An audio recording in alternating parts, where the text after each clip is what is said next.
Communication from the chair. Order number 3, messages. Order number 4, petitions.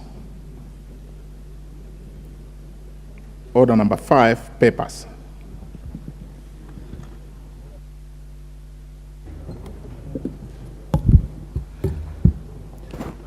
Thank you very much, Honorable Speaker. Honorable Speaker, I beg to lay the following papers on the table of the House today, Wednesday, April 12th, 2023, in the afternoon sitting.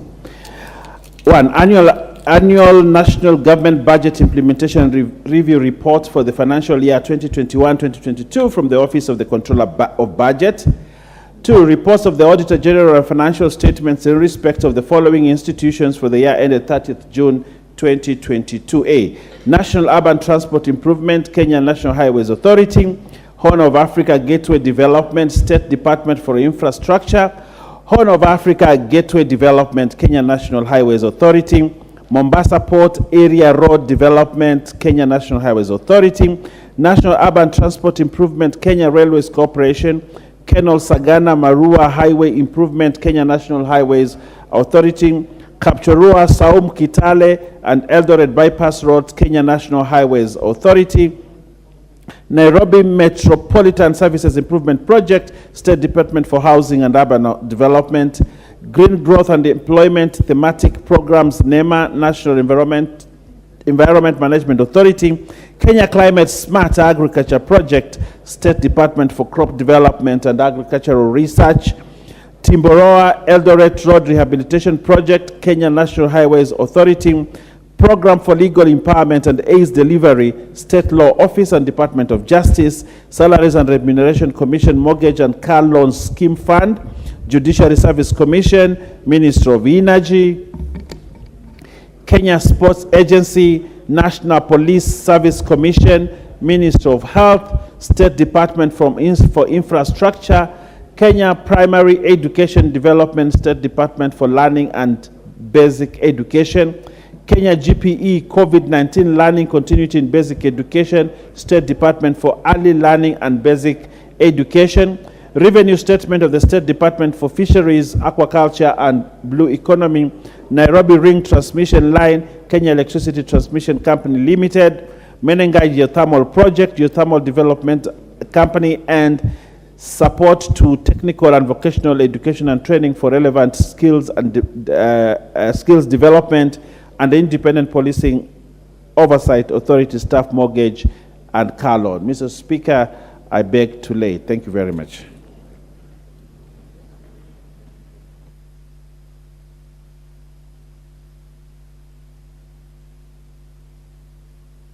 Chairperson, Departmental Committee on the Blue Economy, Water and Irrigation. Thank you, Honorable Speaker. Honorable Speaker, I beg to lay the following paper on the table of the House today, Wednesday, 12 April 2023, the report of the Departmental Committee on Blue Economy, Water and Irrigation, on its vetting of a nominee for the appointment of a person, of the chairperson of Kenya Fish and Marketing Authority. Thank you, Honorable Speaker. Next order. Order number 6, notices of motion.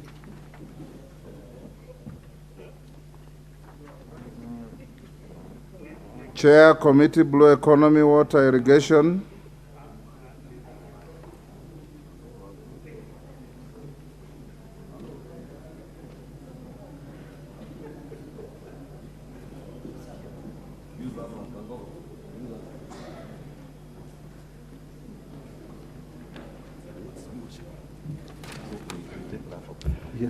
Honorable Speaker, I beg to give a notice of the following motion.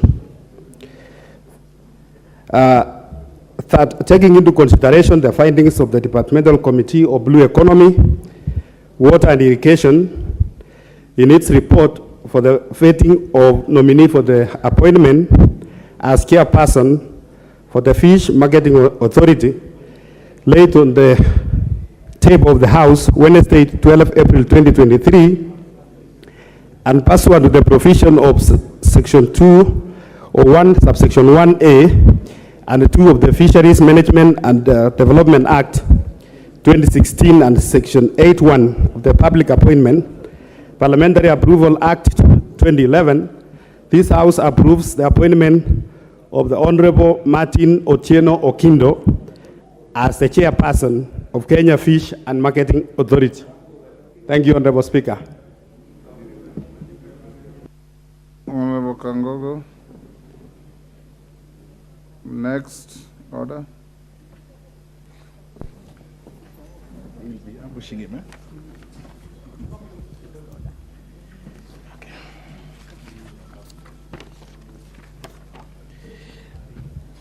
Order number 7, questions and statements.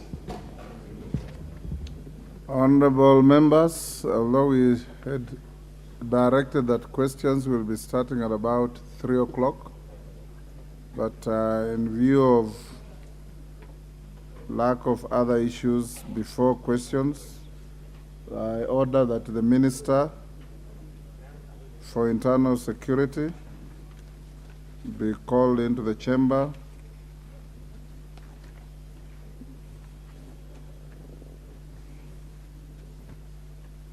Cabinet Minister for Interior and National Administration, the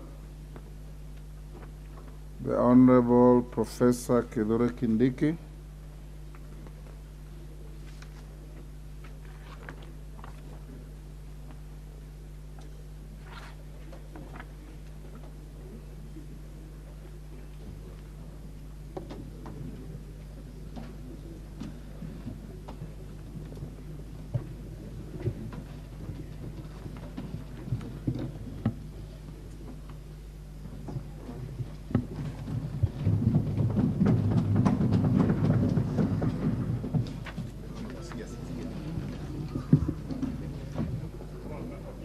Minister Professor Kithure Kindiki, welcome to the House of Parliament. You have the distinction of being the first minister under the new dispensation to appear before this House to answer questions raised by members of Parliament. You are welcome. You are the only minister appearing today. We have 5 questions, 4 ordinary questions, and 1 question by private notice. I will start with the question by private notice by the member for Chuka Igambangombe, Patrick Ndwiga Munene, who is not in the chamber, but has written to Mr. Speaker delegating Honorable Benjamin Gadiru to ask the question on his behalf. I hope, Benjamin, you will be able to handle any supplementaries that flow therefrom. Correct. Thank you, Mr. Speaker. I like to ask question number. I like to ask question by private notice. Question number 005/2023 by the honorable member for Chuka Igabangombe, Honorable Patrick Munene, MP for Chuka Igabangombe. I wish to say that he is still in the constituency because of the same. That has already been communicated to Mr. Speaker. Just ask the question. Thank you, Chair. Thank you, Mr. Speaker.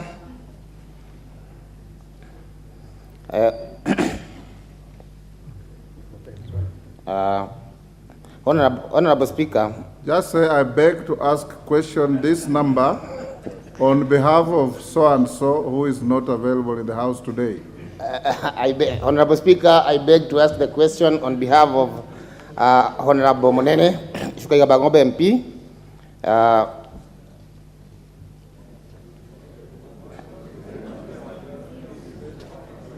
No, it's here. The member had requested the statement. Where is it? Thank you, Mr. Speaker. The honorable member wished to ask a question. Could the cabinet secretary explain, number 1, the circumstances that led to the killing of Mr. Daniel Mutembei on 18th of March 2023 in Kwego village within Rubate location, Tharaka-Nithi County, which was reported to the police at the OB number 7/19/03/2023. Roman 2. Could the cabinet secretary indicate whether the perpetrators of the criminal act have been apprehended since the Rocos thereafter staged demonstration against police inaction in arresting the suspects? Roman 3. Could the cabinet secretary state the measures in place to protect the application in the criminal application number E007 of 2023 filed in the High Court of Kenya in Chuka from threats of impending arrest without formal charges being preferred against them, and the threats to their lives leading to them to be immobile and unable to be united with their families? Roman 4.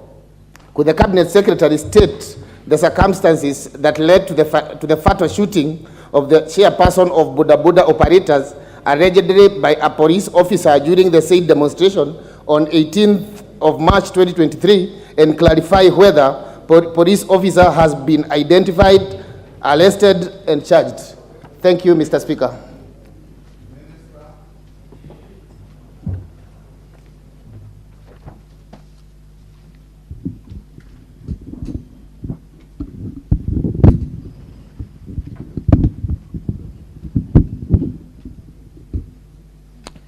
Thank you, Mr. Speaker.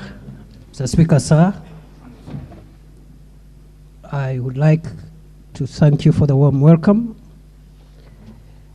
and to congratulate Parliament on the adoption of the new standing orders that allows cabinet secretaries to appear before the House and answer questions raised by members of Parliament directly.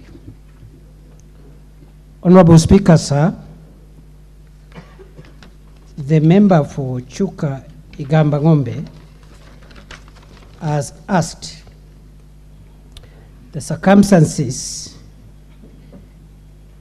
that led, he has asked for an explanation of the circumstances that led to the killing of Mr. Daniel Mutembei on 18th March 2023 in Kwego village, Rubate location, Tharaka-Nithi County, which was reported by police on the following day, 19th of March 2023. Mr. Speaker, sir, on 18th of March 2023, Mr. Leonard Njeru Mbuba from Rubate location reported that his cousin, Daniel Mutembei, a male adult approximately 34 years, had been attacked the previous night by known people, according to the report, severely and critically injured, left for the dead, rained on for the rest of the night,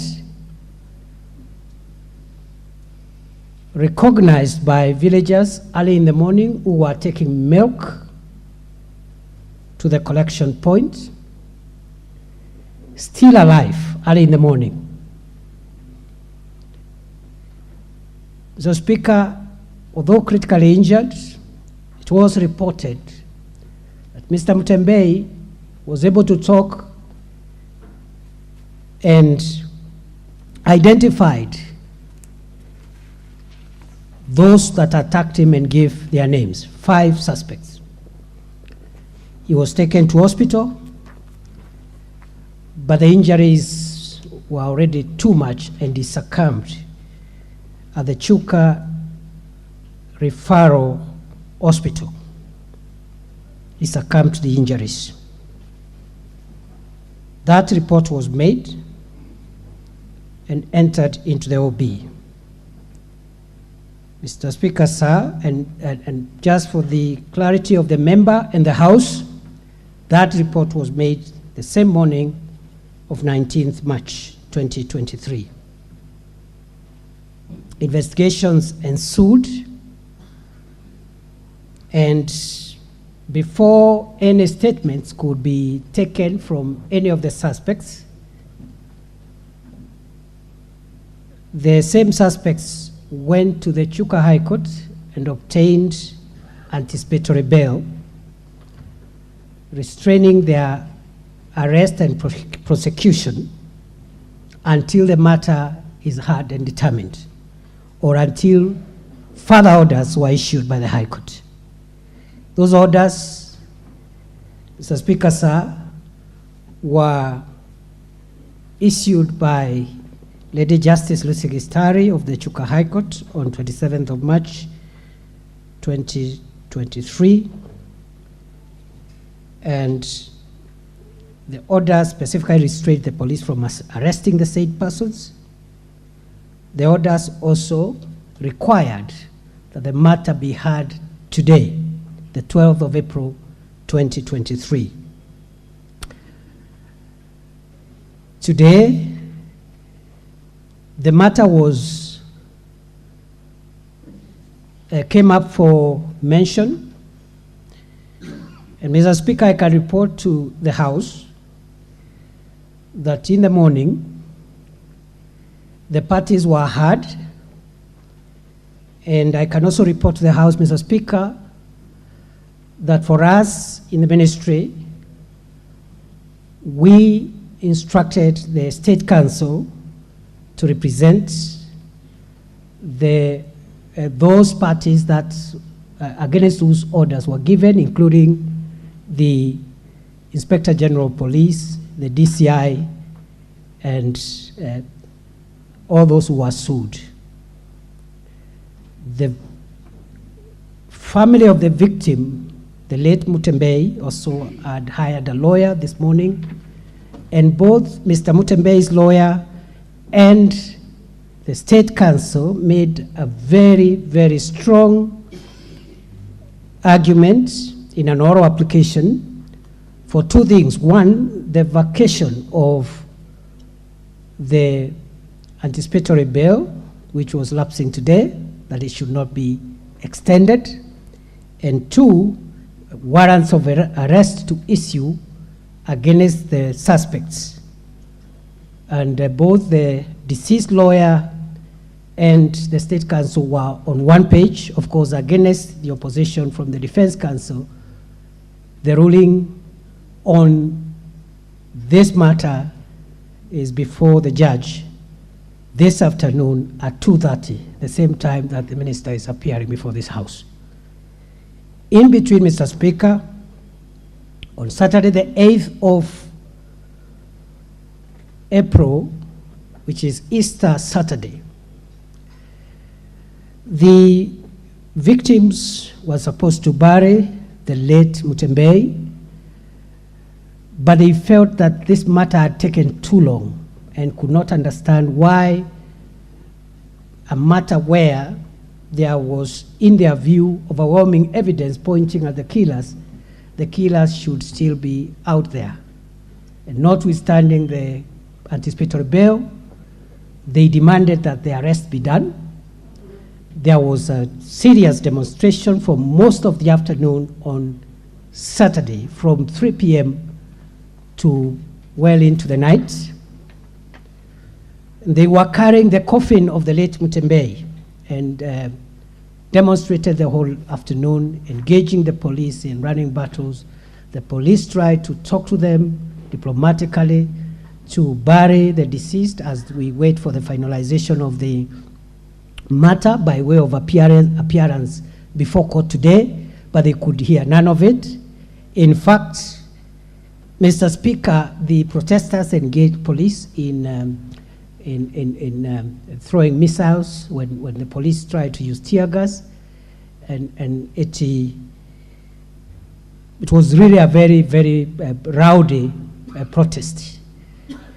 And of course, one would understand the public hunger, given the circumstances which the deceased had died. Mr. Speaker, sir, the police were able to open the road much later in the night, but an incident occurred around 7 p.m. the same night. One of the local young leaders, the chairperson of the Tharaka Nithi Border Association, one Willis Mugambi, alias Kiraku, was shot dead in the chest around 7 p.m. and died on the spot. And that complicated the matter. And immediately that happened the same night, we dispatched through the Inspector General of Police the Internal Affairs Unit of the National Police Service from Nairobi. The head of the Internal Affairs Unit actually was dispatched the same night to Chuka to travel there and personally take over the investigations, mainly the investigations around the shooting of Willis Mugambi, alias Kiraku, because it was alleged again by some who made reports that they suspected that he could have been killed by a police officer in the process of the riots. So we dispatched the Internal Affairs Unit. It's still there. We have crucial evidence, and we believe very shortly we'll be narrowing down to the person who shot and killed Mr. Mugambi. At the same time, the Independent Police Oversight Authority the following day on Sunday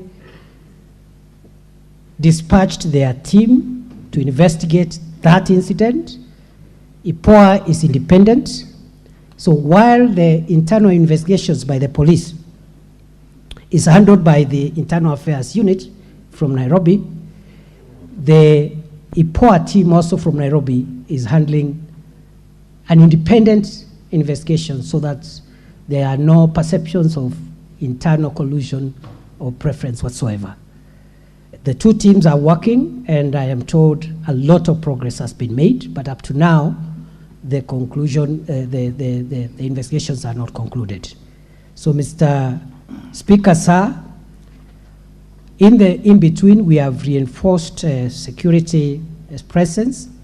As late as last night, there were incidents of, again, a few youths trying to block roads.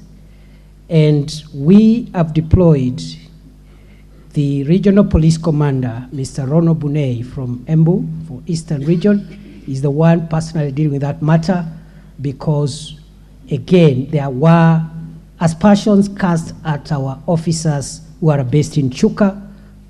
Both the officer commanding Chuka Police Station and the county commander for Tharaka Nithi County.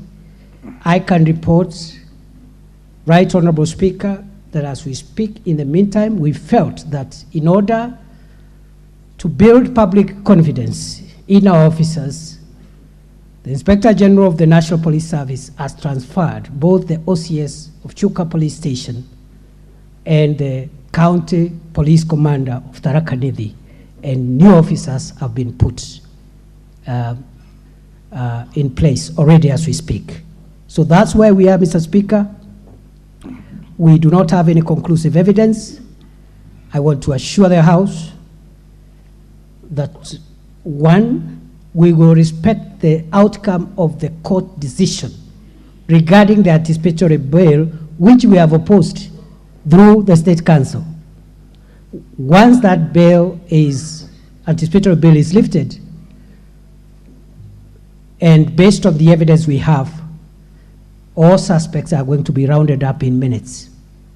But we cannot violate a court order, and we really hope that our case will be favored by the judge this afternoon to allow us continue with the justice process beyond the point it is at the moment. With regard to the killers of Mr. Kiraku, the Boda chair, again, we believe in the next few days, we will be able to have enough evidence to help us take action, including prosecution of the suspect.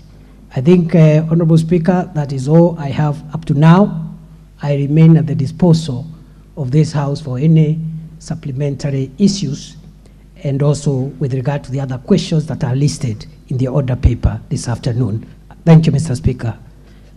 Honorable Major Dong, do you have any supplementary to that on behalf of your colleague? Thank you, Mr. Speaker. I would say that thanks to the Cabinet Secretary for answering the same question, and having originated from the same county, I believe the Cabinet Secretary understands well, and he will be able to deal with that matter conclusively. Thank you, Mr. Speaker. That is a comment, Minister. You need not answer. Morugara. Now, those who want to ask supplementaries, you go to interventions, and I'll give only 3. Thank you. Thank you very much, Mr. Speaker. Thank you, the Cabinet Secretary, for that response. But I do have a supplementary question on behalf of the family of the late Willis Mugambi Kiraku as follows. What measures will the government put in place to ensure that the family of the late Willis Mugambi Kiraku, the Boda Boda chairman Tharakanithi, who was fatally shot on the 8th of April 2023, is properly, sufficiently, and adequately compensated for the loss of their kin without undue delay? Thank you, Mr. Speaker. Minister, you note the 3 supplementaries that will follow each other, then you answer. Robert Mbui. Thank you, Mr. Speaker. Having been a victim of police violence, I think it's important to ask this because I know forensic evidence can show the gun that shot the bullet that killed that young Boda Boda rider, and also very many young boys and girls who were killed during the recent demos. I just wanted to confirm from the CS, are shoot-to-kill orders the acceptable by this regime of Kenya Kwanza that you serve? And do the police bosses understand the Constitution and the right of Kenyans to be able to picket under Article 37? Thank you. The Honorable Pauline Lenguris, Samburu Women Rep. Thank you, Mr. Speaker, for giving me this opportunity. I want to conjoin my question to the Minister, and I want to thank him for the response, and want to request him that the killing of young innocent people has become rampant in this country. A case in point are also the killings that are brought about by the bandits. Every day, we are losing 2 people every day in the presence of security officers. I want to base my case in Samburu, for example, just related to that case, because killing is just a killing. We are losing people every day. And the minister is aware, I'm sure, is being briefed every day that people are being killed by the bandits who come to displace people in their homes. They are killing in the presence of the security officers who are there, the army, the GSU, the police. So we are wondering, what are these security officers doing when innocent people are being killed each and every day? We have lost properties. In 2 months, in Samburu, for example, we have lost 30 young men and 1 middle-aged woman. We cannot continue in this trend, Mr. Professor Kindiki. Please do something. And if the security officers are overpowered by the bandits, tell us, then we will plan ourselves to deal with them properly. Thank you. The last supplementary minister I'll give for Minority Leader. Thank you very much, Mr. Speaker. Just as a follow-up to the question originally asked by Mr. Honorable Munene, Mr.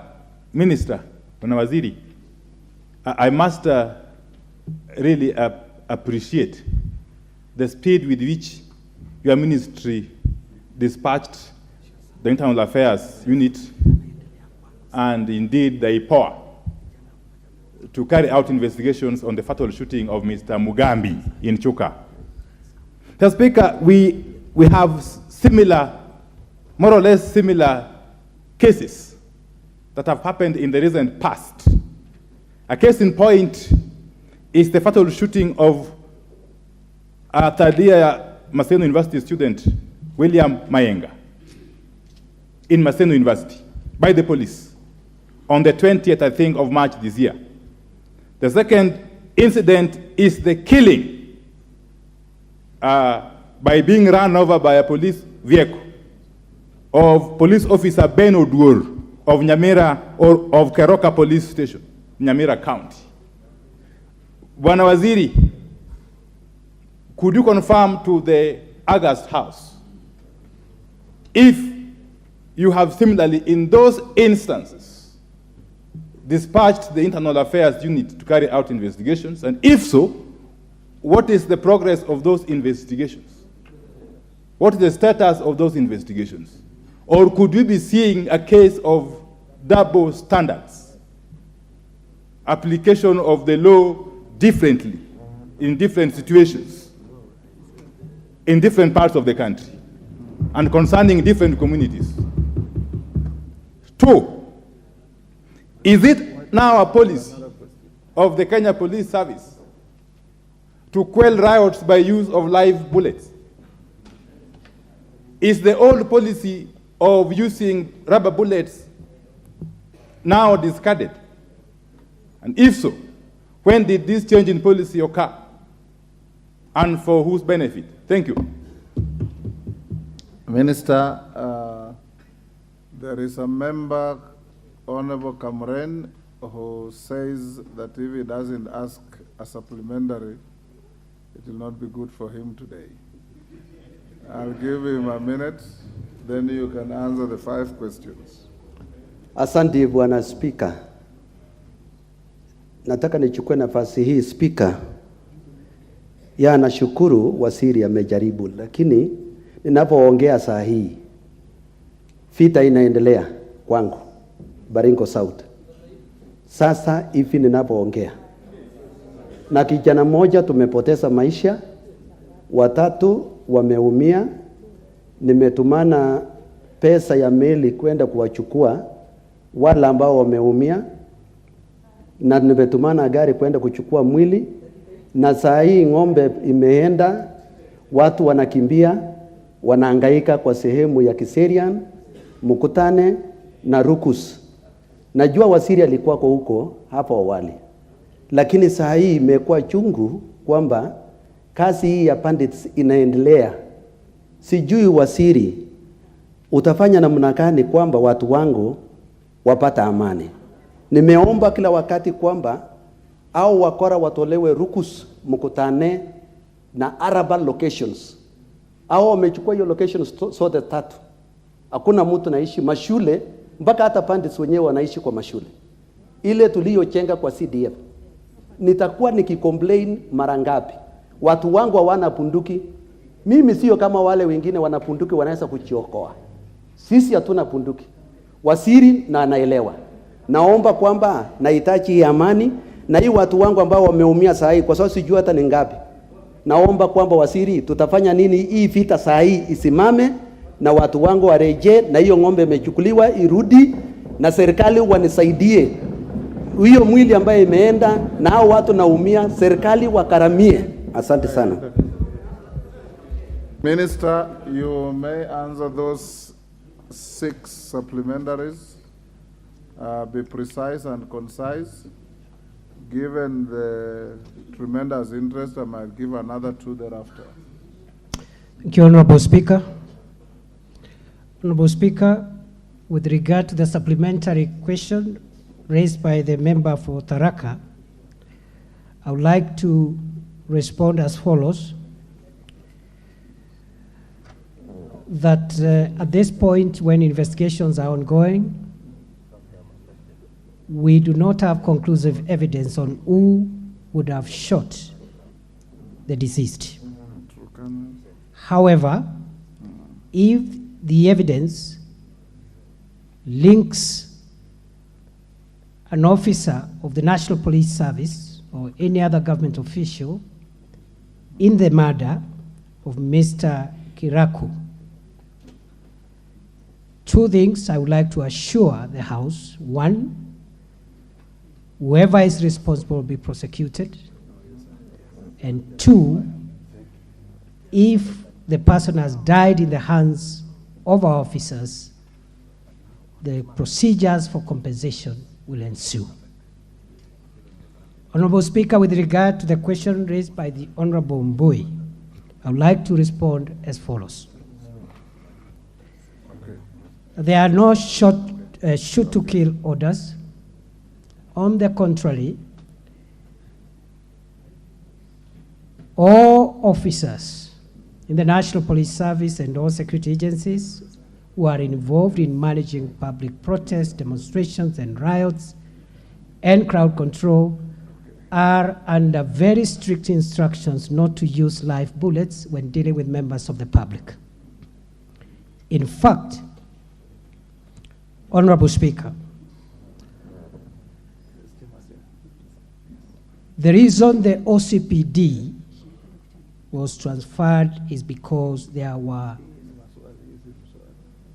very strict orders given by the Inspector General of Police that there should be no live bullets used in crowd control, not just in Chuka, but even in other protests.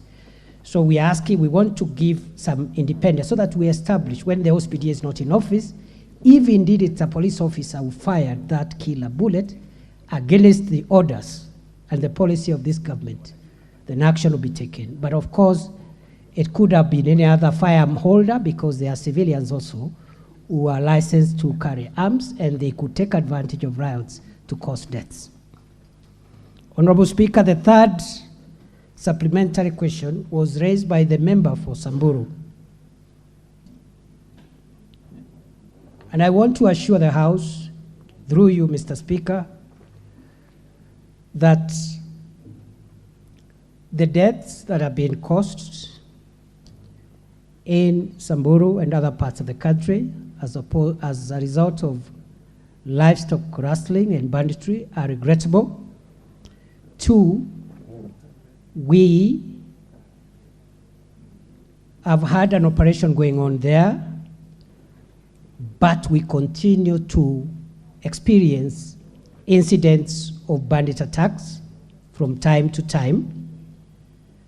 Honorable Speaker, what has happened is that we have been able to dominate the permanent abodes where we suspected bandits were hiding whenever they steal livestock. And because of international standards on the use of force, that is the only reason we gave 24-hour ultimatum to any members of the civil population who could have been mixed up in these areas by way of being family members to the bandits, etc., to vacate. After that, we have been able to actually remove and dominate those areas and remove the threats that used to exist in those areas. But the spiral, what has happened is that during that window of notice we had given to be able to ensure that we don't have civilian casualties, some of these criminals could have mixed with the population. And because the security forces cannot be everywhere and guard every homestead, they are making sporadic raids, sometimes successful. But Mr. Speaker, we have prevented and thwarted and even recovered livestock numerous times on a daily basis. I am even willing to table within the time that we have had an operation in the north, how many livestock have been stolen in all those counties, how many have been recovered, and where, and how many are outstanding. We have not made full recoveries, and the reason is simple, that as soon as a raid is successful, the criminals divide the livestock into small numbers, 5, 10, so the recovery process is a bit slow, painful, but we've made some significant recoveries. I have evidence as late as yesterday, we have recovered livestock in Laikipia. So, Mr. Speaker, the challenge is still there. We do not want to deny that the challenge does not exist. And Mr. Speaker, this challenge has not started this year, last year, 5 years, 10 years. This is a problem that started as early as 1977 in some parts of these areas. We are doing everything possible to make sure that we have a final end of this problem. It cannot be done in a month, 2 months, 6 months, 1 year, but we will reach there. It doesn't matter what it takes. We appeal for patience, we appeal for understanding, and we know that we will get around it as soon as we continue this domination of these areas where the bandits retreat when they steal livestock. In fact, Honorable Speaker, we are upscaling the numbers of security agencies we have. We are doubling them on Saturday. And as I've announced, this deployment will not cease with the end of the operation. Whenever the operation will be called off, the security agencies will remain there for as long as Kenya exists, to ensure that this problem does not recur. Because previously we have done an operation, as soon as there is some semblance of tranquility, we recall the security agencies. Honorable Speaker, therefore the supplementary question was raised by the member for Ugunja, the Honorable Pio Wandai. And I would like to assure the House, through you, Honorable Speaker, that the government has no double standards or does not respond to security threats based on where they happen.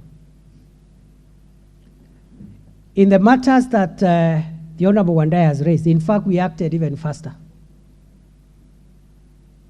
But there was no question asked for us to report what we have done. So I want to confirm to the House, the Honorable Speaker, that the same measures we have applied in Chuka are the same measures that have applied in this instance. The Internal Affairs Unit, as we speak, is on the ground. The IPOA is also on the ground to provide independent investigations. So there are no double standards, and I think I can comprehensively say I am the minister who has been in most parts of the country, given that I've only served for slightly under 6 months. I've been in almost 70% of Kenya. So there cannot be double standards, and I don't know the last time I was near my home. So if there will be double standards, I'll be accused of not going home, Honorable Speaker, not the other way around. Honorable Speaker, with regard to the fifth one, the fifth supplementary question raised by the Honorable Kamuren, because the one by the Honorable Wandai about live bullets, I've already said the instructions are on the contrary, no live bullets. That's why you have seen, even in the most dramatic protests that we've had recently, we have not had casualties. We've not had deaths. And wherever deaths have occurred, like the Kisumu death and the one death in Kibera, the investigations will help us know whether this was a police gun or a civilian gun, because as I have said, both the police and civilians are licensed holders of firearms. If we establish anybody has violated the rules and the standing orders of the National Police Service, action will be taken. Honorable Speaker, finally, the supplementary question raised by the Honorable Kamren. I've been to Baringo, perhaps a little more than any other county, both overtly and covertly. I have been there visibly and invisibly.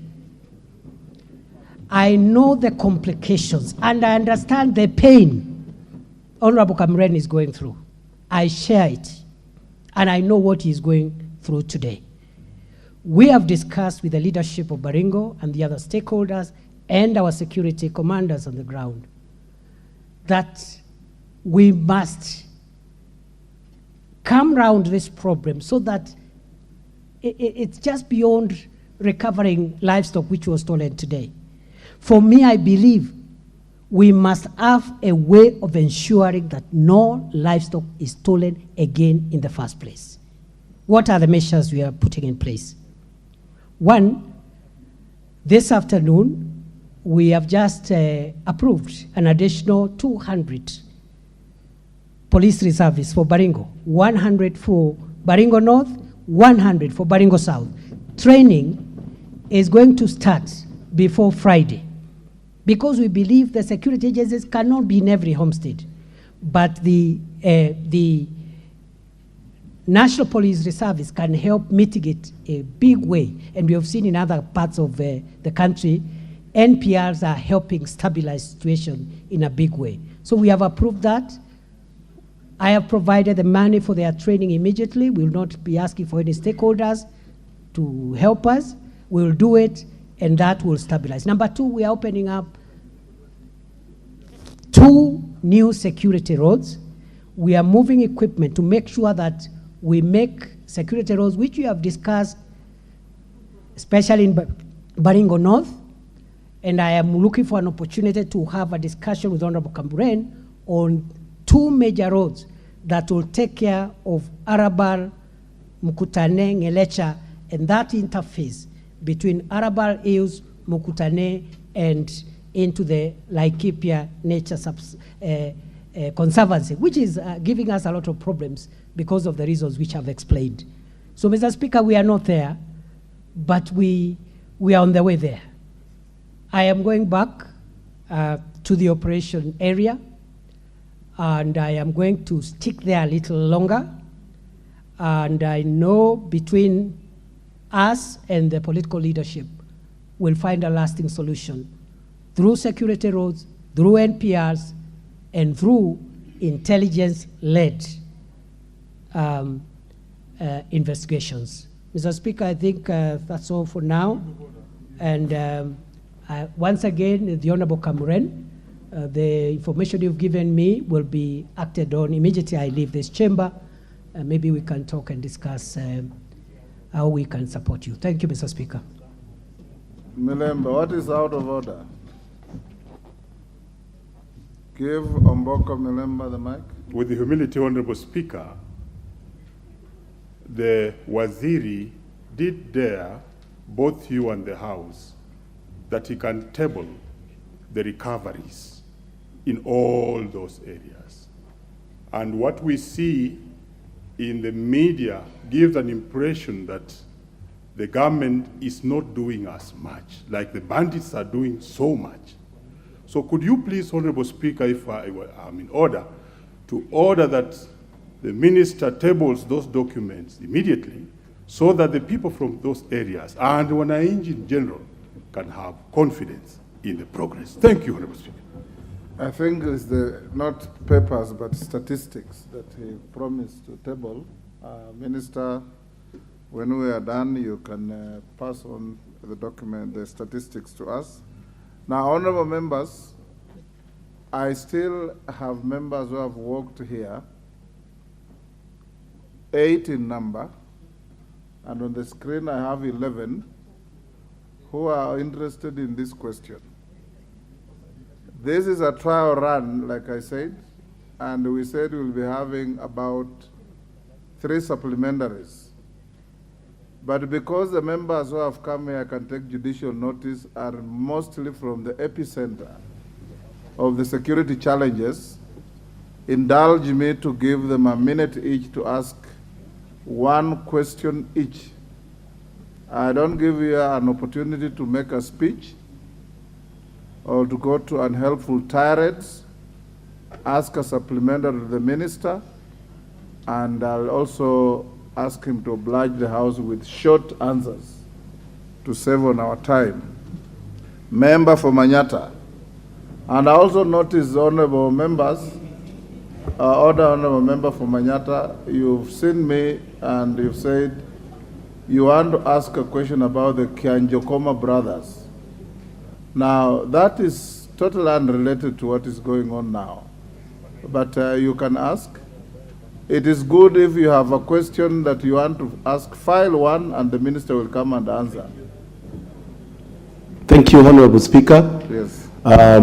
Why I wrote Kenjokoma brother is because we are still reeling in loss of those two young brothers, and we have not recovered up to date.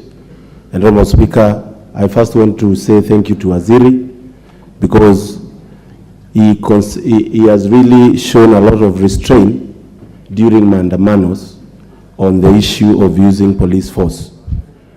Honorable Speaker, my question is on the investigation, efficiency of investigation of extrajudicial killing. And we have a case here where police body investigates itself. And I would like Waziri to kindly give us an overview, because he has come in as a new blood with a very nice team that can help improve this issue. But Honorable Speaker, many extrajudicial killing that we have had, including the Yala River famous killings, Honorable Speaker, we would like to know what he is doing as a ministry in terms of policy level to improve on the efficiency of police investigation. Thank you, Honorable Speaker. Thank you, Honorable Member. Turkana Central, 1 minute. Give the member for Turkana Central. There's a mic next to you. Thank you, Honorable Speaker, for giving me this chance, and also I join the rest of the members in thanking the CS for being the pioneer CS to appear before the House. First, as we speak here today, Honorable Speaker, there are families, more than 50 households that have lost their animals, their livestock, in the 1 a.m. raid in Turkana Central, in Turkana East, and in Turkana South. The animals are being driven towards Tiati as we speak, and we are still pursuing the bandits as we speak. Honorable Speaker. Honorable Speaker, in Uganda, there are Turkanas, 32 of them, who are cordoned, wrapped up, and imprisoned through the court-martial in Uganda. One question that I want to ask is, why is the CS not able to implement such also in Kenya, where the caves, the gorges, and the places he mentioned in the Gazette notice, why is there no action in terms of cordoning and even wrapping up the bandits in those areas? Thank you, Honorable Member. Number two, Honorable Chair. One question. Okay. You are done, Honorable Member. Baringo North. Yes, Honorable Junet. Hold on, Honorable. Give Honorable Junet the mic.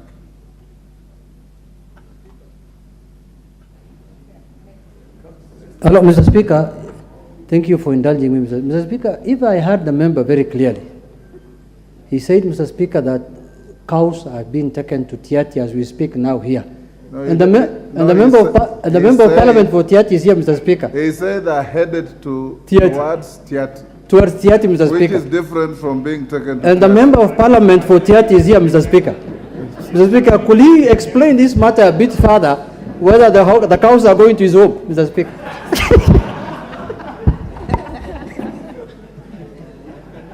That is for... I invite the member for Baringo North.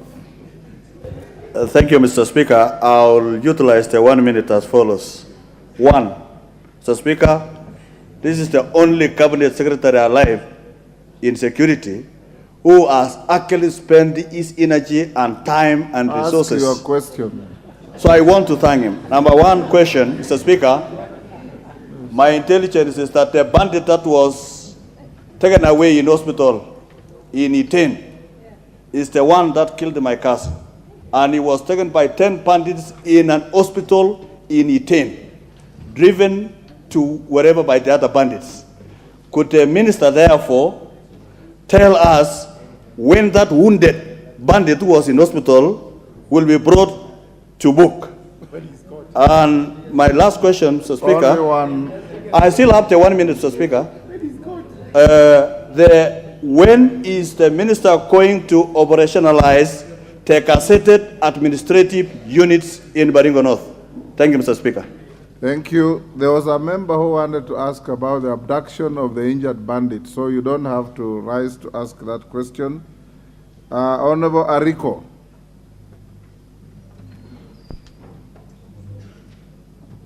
Ariko from Turkana, is it Loima? South. Turkana South. Thank you, Honorable Speaker. Honorable Speaker, I want to appreciate this opportunity. I want to voice what is happening in Turkana South and Turkana East. Honorable Speaker, I request to ask a supplementary question with regards to the capacity of our security agencies. Honorable Speaker, what is happening in Turkana? We have experienced rampant raids, which we cannot explain the intention of these raids. Honorable Speaker, yesterday, my constituency experienced 3 raids, both in one ward called Katil Ward. It happened at 1 p.m. and again a repeated one at 5 a.m. Honorable Speaker, I wish to ask the Minister for Interior, CS Professor Kindiki, do we have a capacity as a country to handle this internal conflict? Because there has been a recurrent raids or conflict in this country. What are the plans now that our security agencies on the ground are experiencing shortage of resources to handle this conflict? Honorable Speaker, as at now, we have surveillance vehicles, we have KDF, we have a number of security agencies in Turkana South. But unfortunately, the response we are experiencing, this response can only happen during the daytime. The bandits have come up with a new strategy. And this strategy is only to raid at night. When our security agents are sleeping, they cannot operate at night. Honorable Speaker, what is the take of our CS with regards to this matter? Thank you, Chair. Thank you, Speaker. Hold on. Thank you, Honorable Ariko. Avoid the temptation to make a speech in the guise of a question. Honorable Kangogo. Mr. Speaker, I want to ask the Cabinet Secretary for Interior, Mr. Kindiki. Mr. Speaker, I want to ask the Cabinet Secretary, the National Police, Mr. CS, they don't have the capacity to handle the bandits in Kerio Valley. Mr. Speaker, on Friday, peacemakers from West Pokot and my constituents, Mr. Speaker, recovered about 7 heads of cattle, and they were taken to a Chieshu camp in a place called Kamele, so that to be handed over to the owners the following day. Mr. Speaker, that night, a daring bandits entered into a Chieshu camp and took away all the animals. On Friday, Mr. Speaker, the same thing with the honorable member for Baringo North talked about. A bandit was arrested and taken to county headquarters in Iten, where we have about 100 policemen. The county headquarters, Mr. Speaker. And then 10 bandits came all the way about 200 kilometers away to rescue their own, and they successfully took away from the police. Mr. Speaker, I want to ask the CS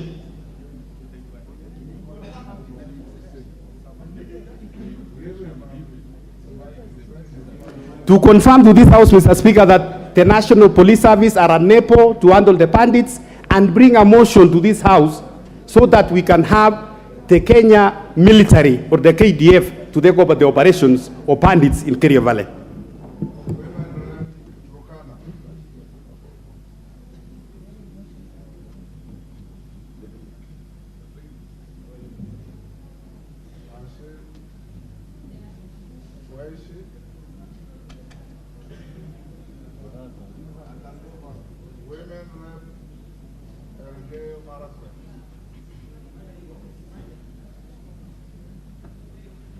The women rep Turkana, she's left. Yes, Thank you, Mr. Speaker. 1 minute. Okay, thank you. I only have a very brief question to the CS. Right now, we're being told that the person who was booked in at Iten County Referral was a bandit. Was there any OB elsewhere booked that particular person had previously been identified as a bandit or not?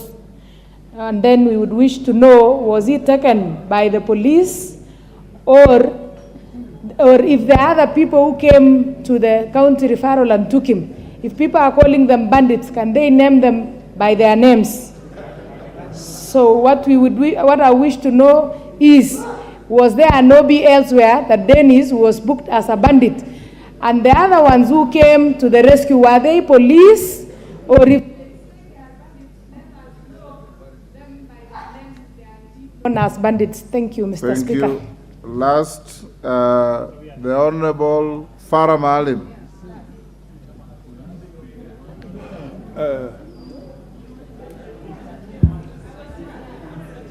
Mr. Speaker,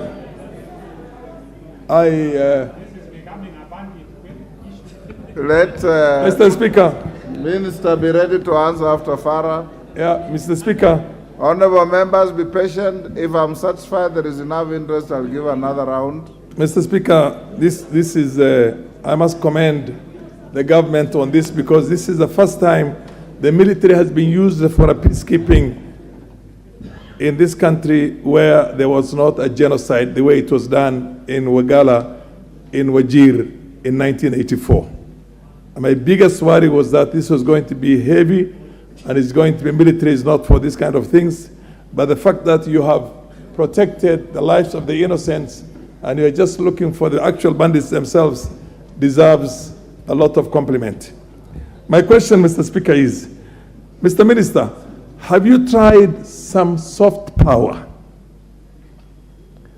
Have you tried to find out how you can deal with the elders, with the communities, and bring the communities together, as opposed to maintaining basically law and order in that place? Have you also tried to look at the social issues that underpin, because there's only one community that everybody's complaining about, the Pokots. The Pokots are the poorest, they are the least educated, there's the least, what they call, infrastructure in order. Order, Farah. Order.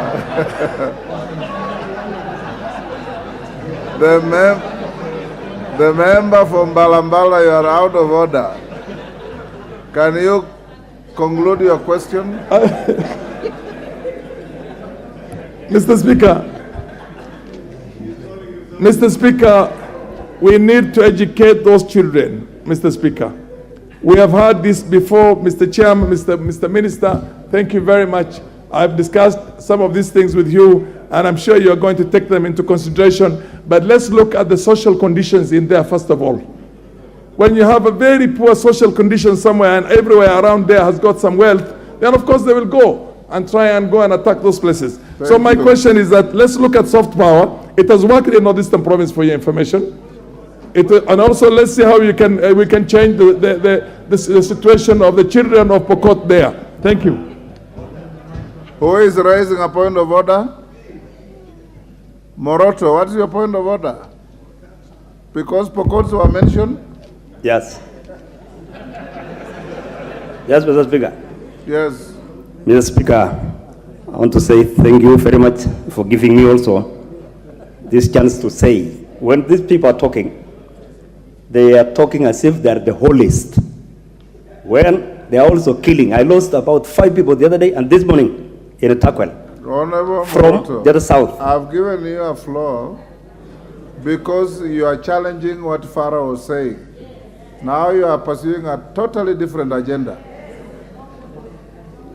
What was out of order that Farah was saying? That's the reason why I gave you the floor. No, Mr. Speaker, I was just asking what I have in my mind. I was not following what Farah said. My question, I just want to, Mr. Speaker, I don't want to take time. I want to congratulate the CS, and I want to ask him to use the intelligence services. For these guys here speaking here, let them also be put in so that they can know how to control themselves down there on the ground.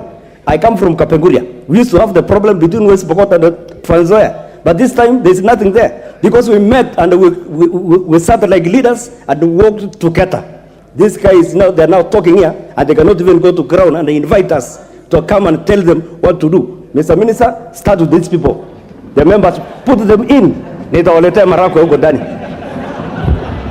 Honorable Moroto, you are totally out of order. You are imputing improper motives on your colleagues. Minister.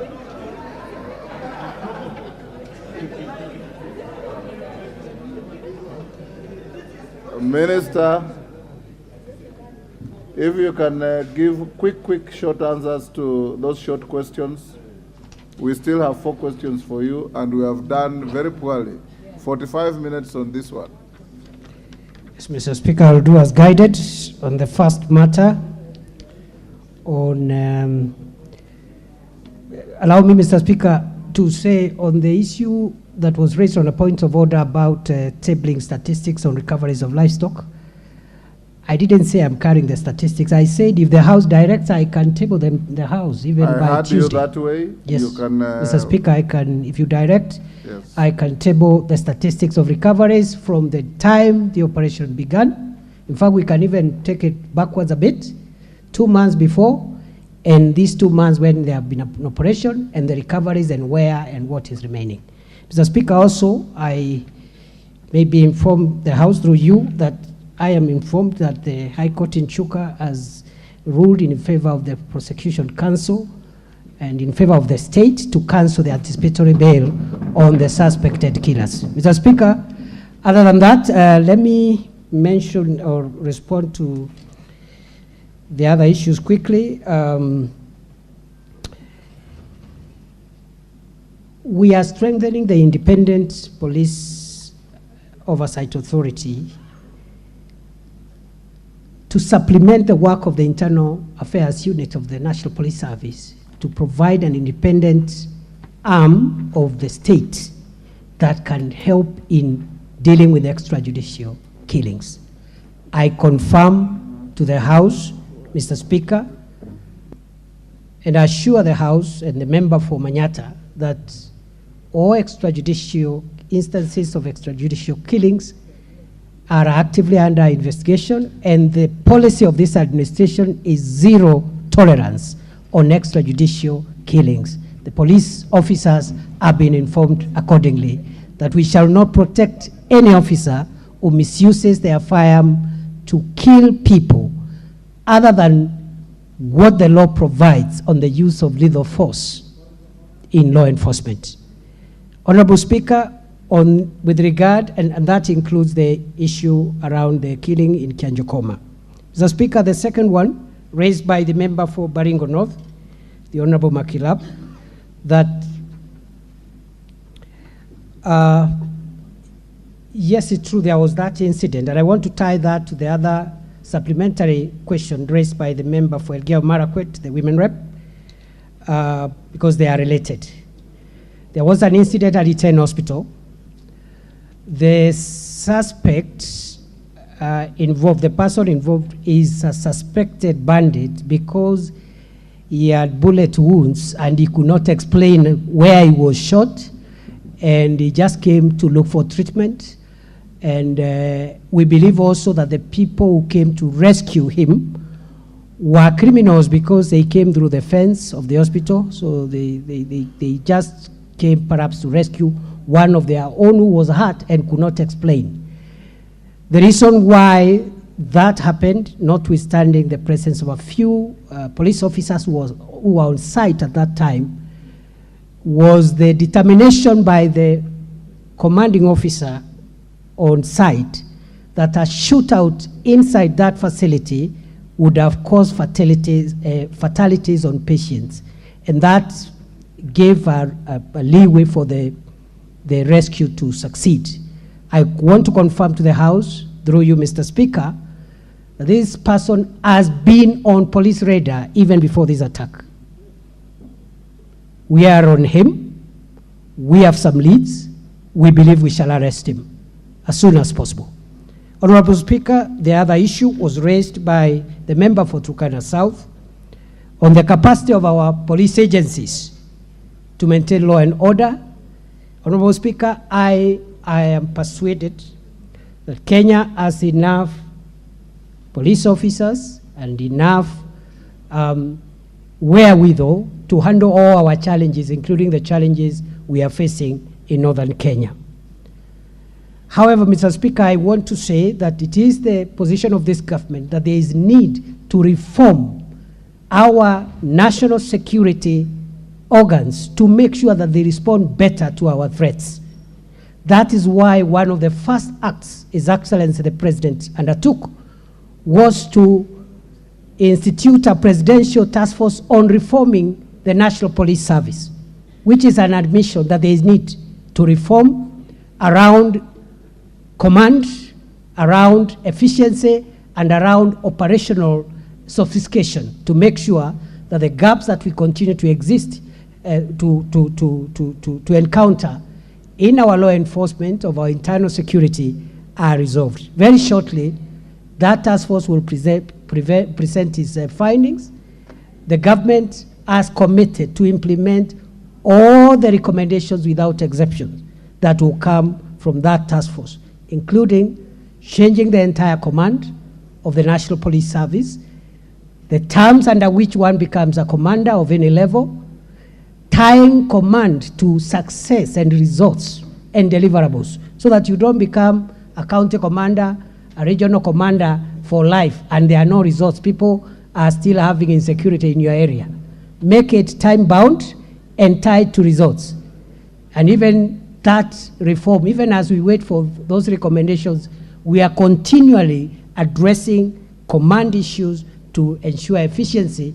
Even this afternoon, I think the government and the National Police Service will be announcing changes in the top command of the National Police Service, starting with the appointment of the Deputy Inspector General of the Kenya Police Service, whose recruitment process is complete.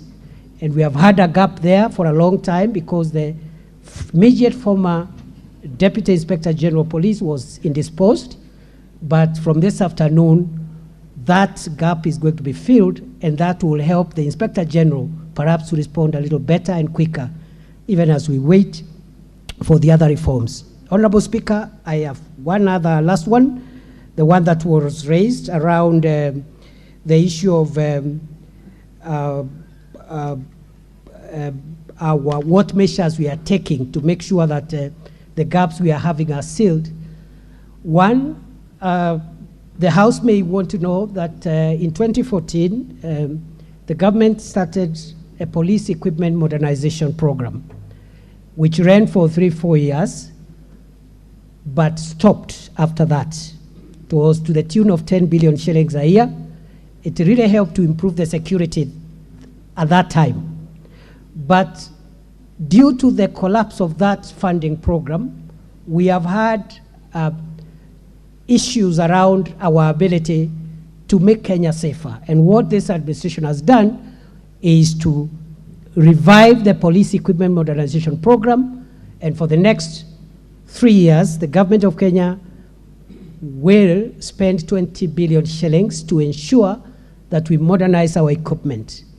I am happy to return here if the House requires so in 3 months, because by that time, in 3 months from now, I expect to have revived the police air wing, which is completely dead. I intend to have acquired at least 3 gunship helicopters for the National Police Service so that we stop depending on the military, because they also have a national duty to perform. I intend to acquire some unmanned armored vehicles, UAVs or drones, and going forward, increasingly, we are going to yield the benefits of technology-driven intelligence-driven operations. I am happy to come back and report progress on this after a few months on the request of the House. I think, Honorable Speaker, that is it. Maybe if I've left anything, I'll be reminded, but... Only one, far as soft power engaging... Soft power, I agree. Honorable Speaker, I agree. Thank you for the reminder, sir. We believe that the long-term solution of this problem is not just the hardware, but we have made a policy decision that before we can engage on long-term solutions, including issues of economic empowerment and social amenities, we must silence the guns first. We must do whatever it takes to make it rare that there is an attack, there is there's gunfire everywhere. And after that, now we can sit down and ask ourselves, why is it that this problem is recurring all the time? The ministry has developed a master plan in conjunction with other stakeholders, including the military, for infrastructural development of northern Kenya, which will begin from December this year, rebuilding schools, providing amenities, and also engaging communities for peace building, and that will now come with both disarmament, forceful and voluntary. But first, before we engage in any of these programs, Mr. Speaker, we are persuaded that we must silence the guns. As soon as we acquire the equipment we are looking at as the National Police Service, there will be a lot of change. But even as we speak, we have made a lot of changes in evacuating the gorges, the valleys, and the hideouts. And the attacks that are happening now are attacking in the criminals who may have used the window we had given for evacuation of civilians so that we comply with international law. That allowed a few, in our view, to escape and mingle with populations, and they are the ones giving us problems, which we are resolving through NPR and through the technology that we are acquiring in the next few weeks or months. Mr. Speaker, I thank you. Thank you, Minister. Honorable members, I know there's much more interest on this, but we have to move to the next question. Question 074 of 2023, Member for Gilgil, Mother Wangari. Thank you, Mr. Speaker. I rise to ask question 74 of 2023 to the Cabinet Secretary of Interior and National Administration. Number one, could the Cabinet Secretary explain why there is a shortage of birth registration materials, also known as B1 forms, in health facilities across the country? Number two, could the Cabinet Secretary explain why mothers in public hospitals, especially those on the national government Linda Mama program, are subjected to unnecessary detention after discharge as a result of unregistered births of their babies due to the above-mentioned shortage, yet it is the duty of the government to provide the B1 forms? And finally, what steps has the ministry taken to ameliorate the situation and ensure that mothers who are due for discharge are not forced to incur any additional bills due to the unjust detention in hospitals owing to the government's incapacity to promptly register births as a result of the lack of birth registration forms? Thank you, Mr. Speaker. Minister. Thank you, Mr. Speaker. Mr. Speaker, I think this is a soft question. Yes. Mr. Speaker, we admit that we have challenges in the availability of Form B1s, and this is a problem that started last year around April 2022, and the challenge is arising from the capacity at the government press. The government press has not been modernized for a very long time. The equipment they have and the human resource capacity does not allow them to print enough security documents, including these forms, quick enough to meet the rising demand. Therefore, you will see in the response, the written response which I filed before this House, Mr. Speaker, I have attached 3 letters which we have written as a ministry to the government printer requiring them to increase the speed at which they are supplying us with from B1s. I can report to the House, Honorable Speaker, that the demand right now is the supply is 50 books of 400 forms per week, but the demand is over 1,000 books of that size. So you can see we are supplying less than almost a third, less than half of the requirement. What measures are we taking? Other than writing letters, we have changed the management of the government printer because we also would believe that part of the challenge is the innovation of the leadership at that unit to provide off-balance sheet, off-budget solutions to some of the capacity challenges we are having. And I can report comfortably, after changing the management of the government press in the last 2 months, the new government printer has tabled, and I have approved, an equipment modernization program which will not even involve government spending any money because it's through a lease of equipment where over time we will pay whoever owns those machines and after 10 years we hand over the machines to him. That is the solution that helped us with police vehicles when the police leasing, vehicle leasing program was initiated. So we believe very soon that will be tackled. But in the meantime, we have asked the CRS, that is the Civil Registry Department or unit, Civil Registry Service Department, to give the government printer the projections for the rest of the year. And we are working to see how, pending the modernization program I'm talking about, that demand can be met as soon as possible. Mr. Speaker, finally, on that issue, I want to assure the House again that perhaps when I come back, the members will have positive feedback on this service because we believe the registration of the births of our children and the deaths of our departed persons should not be aggravated further by absence of documents. The member for Gilgil has also asked whether the detention of young mothers in hospitals, especially under the Linda Mama program, is linked to the shortage of these booklets. The government's position is that this is not the case for two reasons, Honorable Speaker. Reason number one is that birth registration is free of charge. So it cannot be the purpose that makes a mother to be detained in hospital beyond the time she's supposed to be released. Secondly, why we believe this is not the cause is because the registration of births is allowed to take place within a period of 6 months after birth. So long as it's done within 6 months, it's lawful. So it cannot be the basis of saying, we hold the mother in hospital who has given birth because of lack of these booklets. That notwithstanding, when I got this parliamentary question, I have directed the civil registrar to provide us with a solution.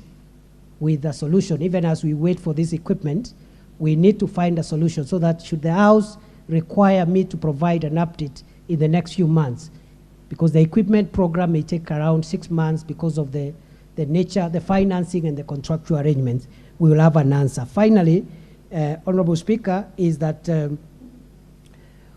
we have shortage of personnel. That's another challenge we are having in that department. We have only about the 286 civil registrars for the whole country against the establishment of approximately 1,400, which has been approved by the Public Service Commission. We are trying to see how, even if we don't fill the entire complement, the Public Service Commission can help us perhaps hire a few more in the financial year that starts June 2023. Majority Leader, Wangari, you want to have your first shot? Let Majority Leader go first. I'll give you. Thank you, Honorable Speaker. And Honorable Speaker, may commend the CS for being the first CS to appear in this session. But Honorable Speaker, you will, and the House will appreciate that the reason, part of the reasons why we wanted CSs to appear before the House is for them to answer to questions that are of concern to the people, but also to use this opportunity to expound on government policy, on what government is doing. Honorable Speaker, it has been my belief in the past, and maybe something the CS will work to change that belief in me, that the personification of bureaucracy in government and the personification of liturgy in government operations resides in the Ministry of Interior. And if you listened to the answers pertaining to the issues to do with bandits, and even now when I listen to the CS answer the question on slow printing of forms, I hear the CS telling us forms are slowly being printed by the government printer because of challenges of modernization in the government printer's office, challenges of employment, there are low staff levels in the department. When I also listen to the president who has hired the CS, the president is talking about digitization. So I really want to know from the CS, where do you sit as a cabinet secretary in terms of implementing that policy on the digitization of government services? Because you cannot be talking about low levels of staff while we are also complaining of a huge wage bill in the public service, when the president is telling us about digitization and the CS is telling us that he's modernizing printing. Shouldn't we then be getting this B1 form in a digital format? And I can see the PS Citizen Services is seated there. The PS Citizen Services have engaged with him on a unique identifier system that seeks to capture data of newborns digitally, electronically. But now the CS is telling us about modernizing the government printer, hiring another person at the government printer who will be more efficient, leasing equipment instead of buying new equipment. CS, you must tell us, where do you sit? Are you aligned to the president's agenda to digitize, or are you not? It is that simple. Cabinet Secretary. Thank you, Mr. Speaker.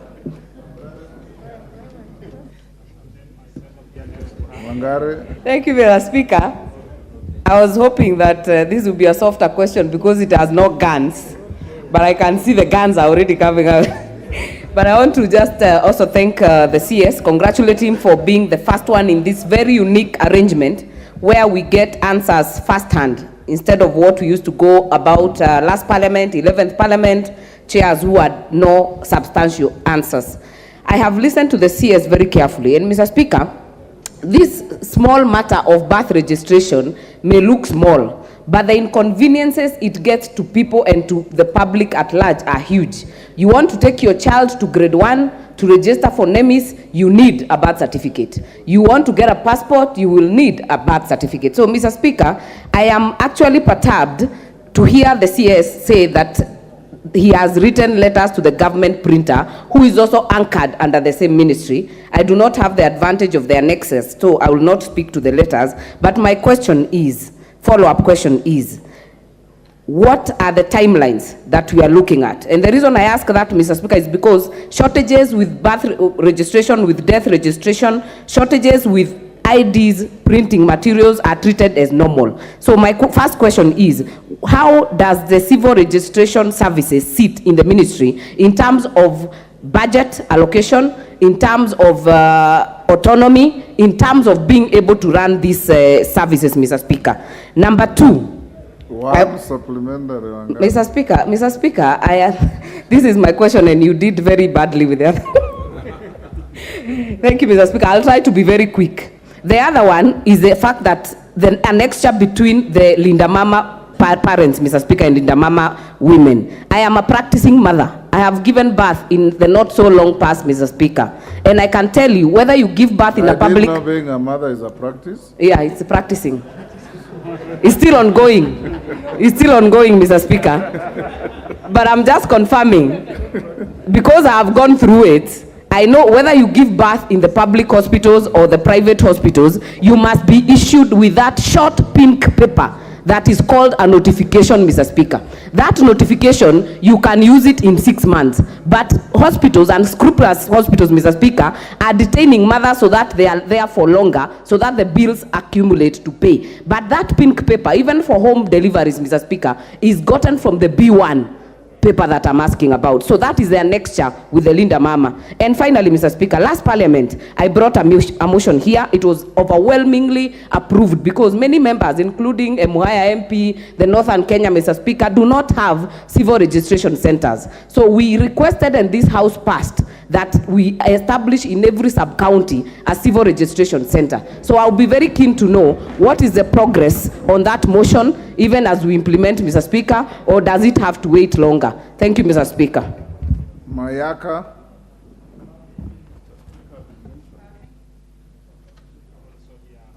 Thank you, Honorable Speaker. Honorable Speaker, my question to the CS, who is a fellow left-handed, so I'm sure he'll think quick on his feet, is in relation to single mothers. The issue that most single mothers experience when they are transitioning from birth notification to birth certificate is that they're not able to get birth certificates for their children because in most instances, they don't have IDs of their father. So my question to the CS is, what support can you give to the single mothers to ensure that they get birth certificates for their children, because they need this to be able to process medical insurance for their children? Thank you. Dr. Nyikal, if you can be as brief as that, it will be very helpful. I take 4 and close the chapter to the next question. Thank you, Mr. Speaker. May I also appreciate the Minister for being the first to answer questions here.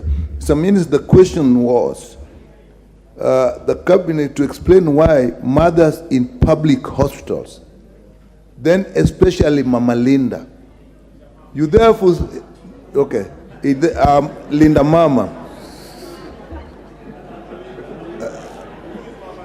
Okay, why mothers in public hospitals, Dr. especially those out a personal secret.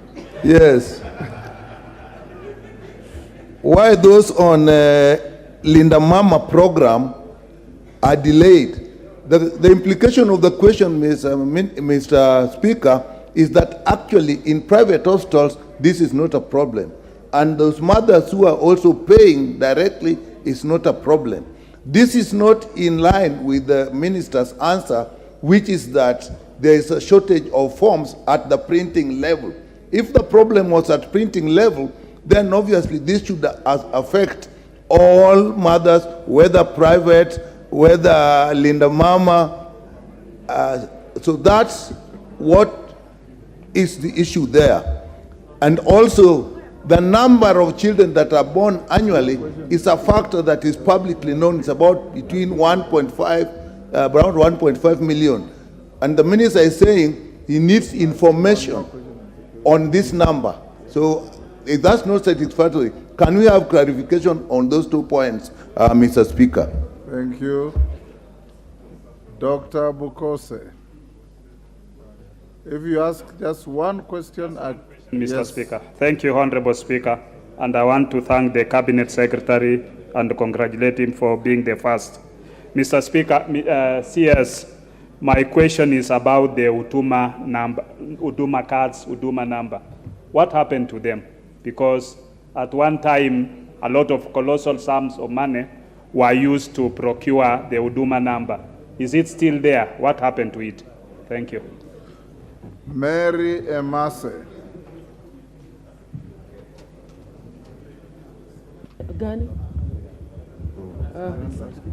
Thank you, Mr. Speaker, for finally noticing us around this corner.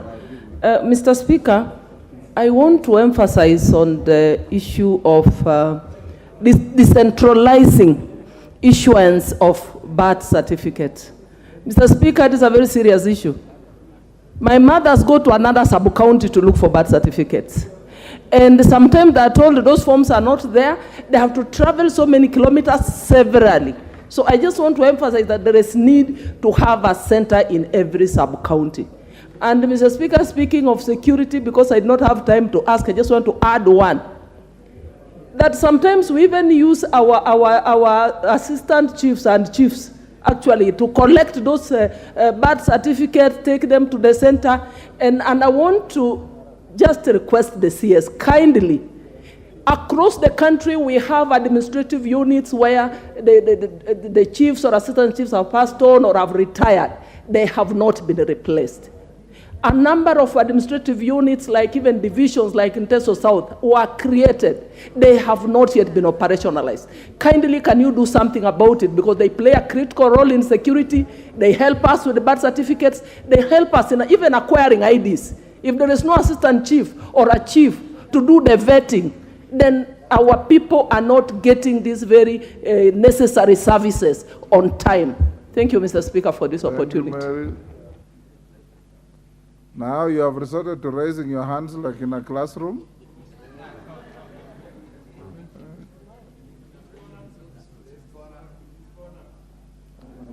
The member, I can't see that far. The honorable member from, is it Mandera? The one next in front of Emase. Sorry, honorable member, I can't see you clearly because of the lighting. Honorable Sane. 1 minute, Honorable Sane. I couldn't see you clearly. Thank you, Mr. Speaker. Your hand was up for 5 minutes. Thank you, Mr. Speaker. I can use my colleague's mic. I come from a county which is over 56,000 square kilometers. I do appreciate the work of the PS. For the first time since independence, he has posted at least death and birth officers last week. But the rest of the sub-counties do not have officers. Forget about forms. So in as much as I appreciate Honorable Wangari's question, when is the Cabinet Secretary posting all the officers in all the sub-counties of Wajir, which is twice the size of Rwanda as a country? Thank you. CNN, Nguna.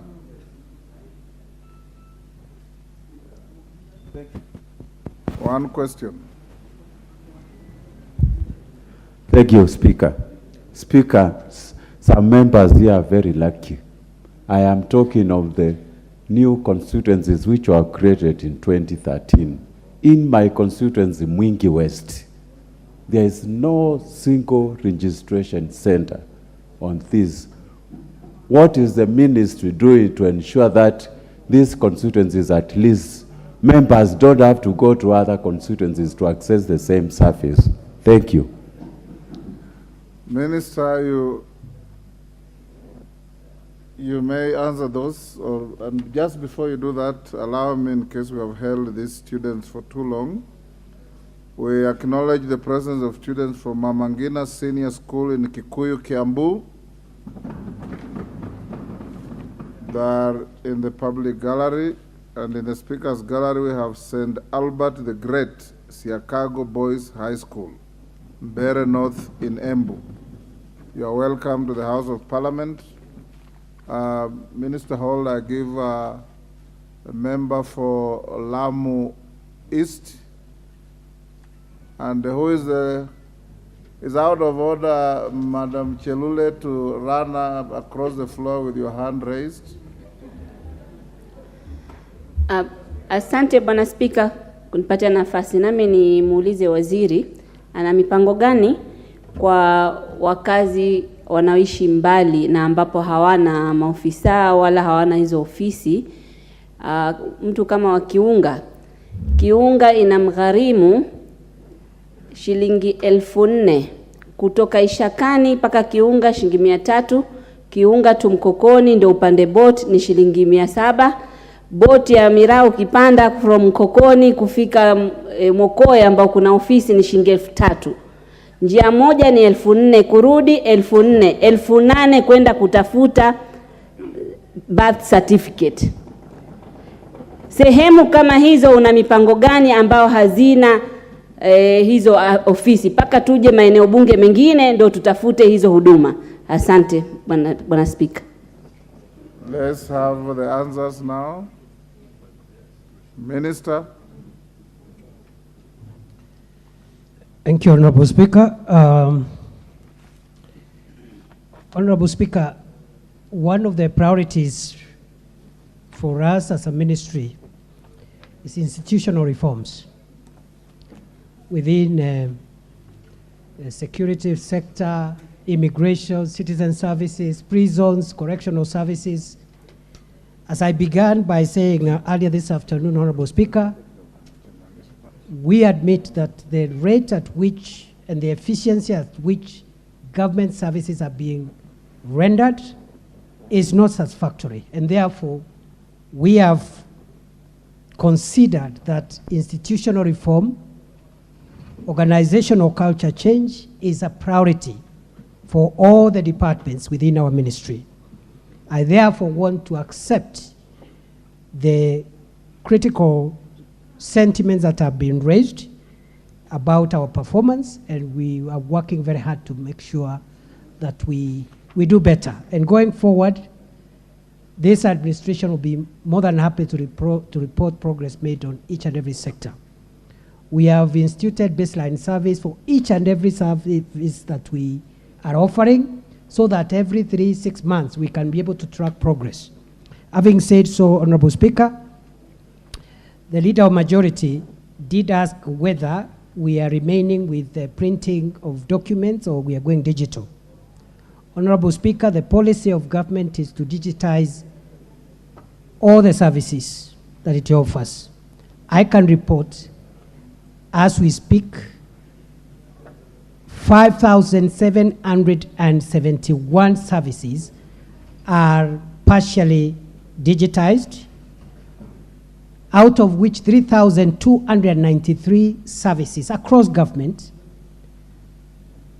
have been digitized end to end, and the other 2,498 are not partial, they are not end to end. The total is 5,771. 2498 partially, 3293 completely.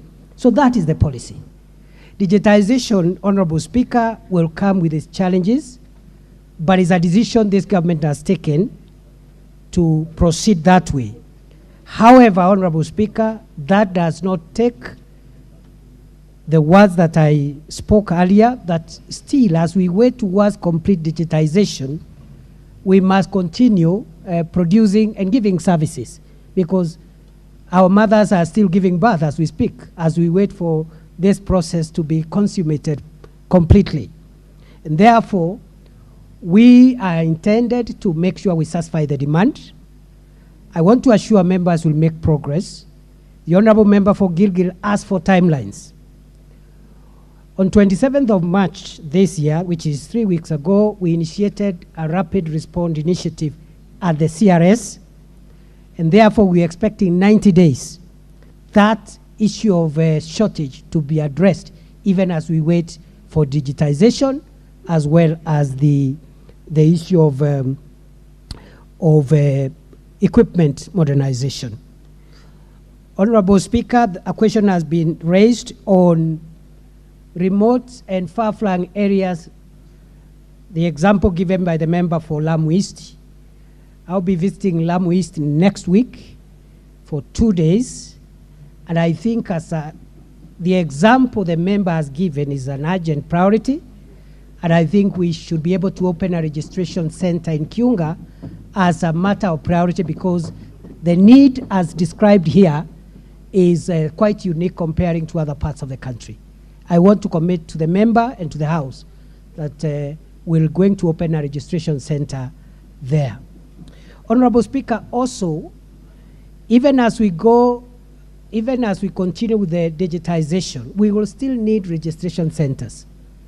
At the moment, out of the 369 sub-counties, in implementation of the motion passed by this House earlier on, we have civil registration centers in 137 sub-counties, meaning we are less than half.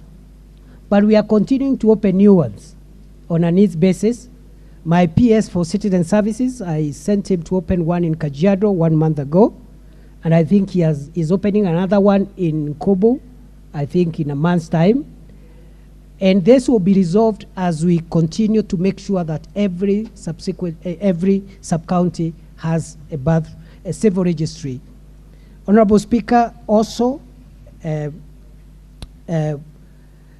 the issue raised by the member from Mwingi West, I think Mwingi West is also an area which is, requires special measures, and I think we'll put it in our priority. Subject to resources, we will ensure that an area that like Mwingi gets that center also opened. I want to commit to the House that at least the ones that have been identified on the floor of this House by members, in the next 2 months, there will be a civil registration center, including the one raised about Wajir. Honorable Speaker, on this question and earlier on, a question was raised about administrative units. About 80 sub-counties were gazetted just before last election, and they are not operational. We do not have the resources to operationalize all those sub-counties. So what we have decided is to stagger the operationalization of all the gazetted sub-counties in a 3-year period, starting June this year. And the criteria we will use is the nature of hardship and inconveniences to service delivery, as well as regional balance, so that the first criteria of the 20 to 25 sub-counties to be operationalized this financial year starting June will take care of regions, but also hardship, size, population, and all the other factors. We'll come up with a criteria which will be fair and which can be shared to members if they want to know what criteria we will use to identify those that will come first, and then second, and then the third financial year. Honorable Speaker, I can also report to the House that areas where assistant chiefs and chiefs have not been recruited, my PS for internal security has already approved the recruitment process, and therefore we expect all those positions to be filled in the next 90 days across the country.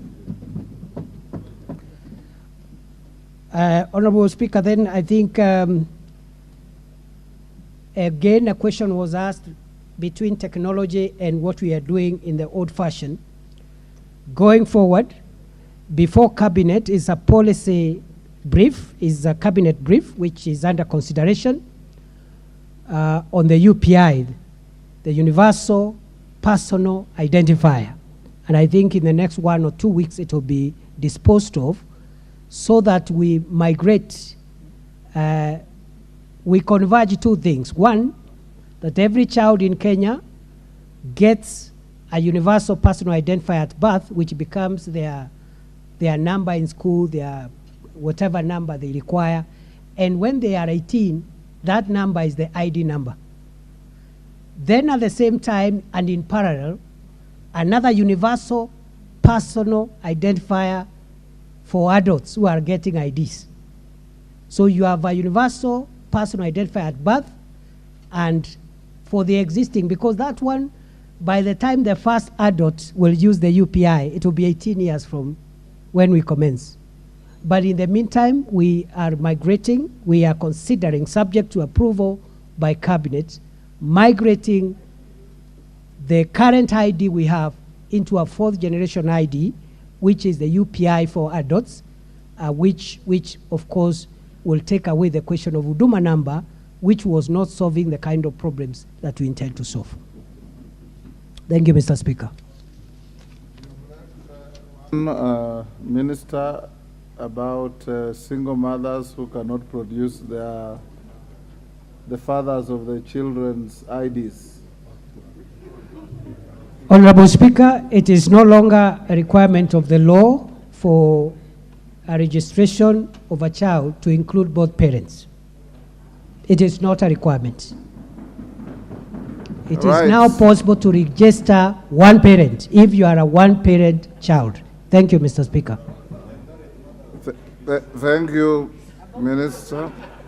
Honorable members, will move to question 105 of 2023. Member for Mandera South. Here. Thank you, Mr. Speaker. I rise to ask question 105 of 2023. Could the Cabinet Secretary, one, state the measures being taken to establish civil registration centers in every sub-county in the country so as to ease access to civil registration services? Two, state the measures the ministry is putting in place to immediately set up a civil registration at Elwak and Kutulo sub-counties in Mandera South to serve the huge population in the region, considering that the closest civil registration center to Mandera South constituency is located nearly 220 kilometers away from Mandera town and also serves Mandera North, Mandera West, Banisa, and Lafe constituencies. Thank you, Mr. Speaker. Minister, this is nearly similar to the question of Mother Wangari, so we shouldn't spend too much time on this. Answer the question, and I'll allow one bite by the member who asked and one more member. Go ahead, Minister. Thank you, Honorable Speaker. Honorable Speaker, just as I have told the House on the issue of operationalization of the administrative units that are gazetted and not operational, we are finalizing a criteria which will help us implement the recommendations of this House in the motion which was cited by the Honorable Member for Gilgil, to make sure that every sub-county has a civil registry. So what we've done is that we have taken the remainder of all, we have taken the list of all the sub-counties that do not have a civil registry, and we want to implement, because there are quite many, unlike the sub-counties, we want to implement that motion in the next 5 years, but based on a criteria. That criteria, just as in the first case with sub-counties, will be as follows. First of all, those that will get centers, because right now, Mr. Speaker, if I can explain this for half a minute, at the moment we are opening these centers on the request of individual members of parliament. Like I cited the Kajiado North, it was a request by the MP. I cited Imenti South. The member for Imenti South, who can confirm, is the one who wrote and requested for a center. And we felt that perhaps we should have an objective criteria so that, again, we make sure that that implementation of the recommendation of this House is done fairly, equitably, and making sure that every part of the country is covered. So the criteria will involve, first of all, regional diversity, so that we pick in the first year, every region of our country will be represented in those that will be open this year, but also special and unique circumstances like topography, hardship, population, and so forth. Going forward, to avoid, complaints, public complaints, at a future date, now that this tradition of ministers appearing before the House has begun, I'll be more than happy later on, when the opportunity happens, to provide an update to the House where we are, the criteria we are using. By that time we'll have adopted it, and then the rollout, to ensure that no part of the country is favored and no part of the country will be left out. In fact, on the Wajir issue, generally northern Kenya, upper eastern, upper coast, pastoral areas generally, I think special attention will be given to those areas, because I have been there and I know it is quite challenging when one has to travel, as was the case raised by the member for Lamu East. You use 10,000 shillings to go and look for a birth certificate. Another Kenyan is using matatu and paying 50 bob to and fro. But all these factors will be taken into consideration, because we want an equitable country and a country where public policy is informed by objective criteria. Mr. Speaker, I thank you.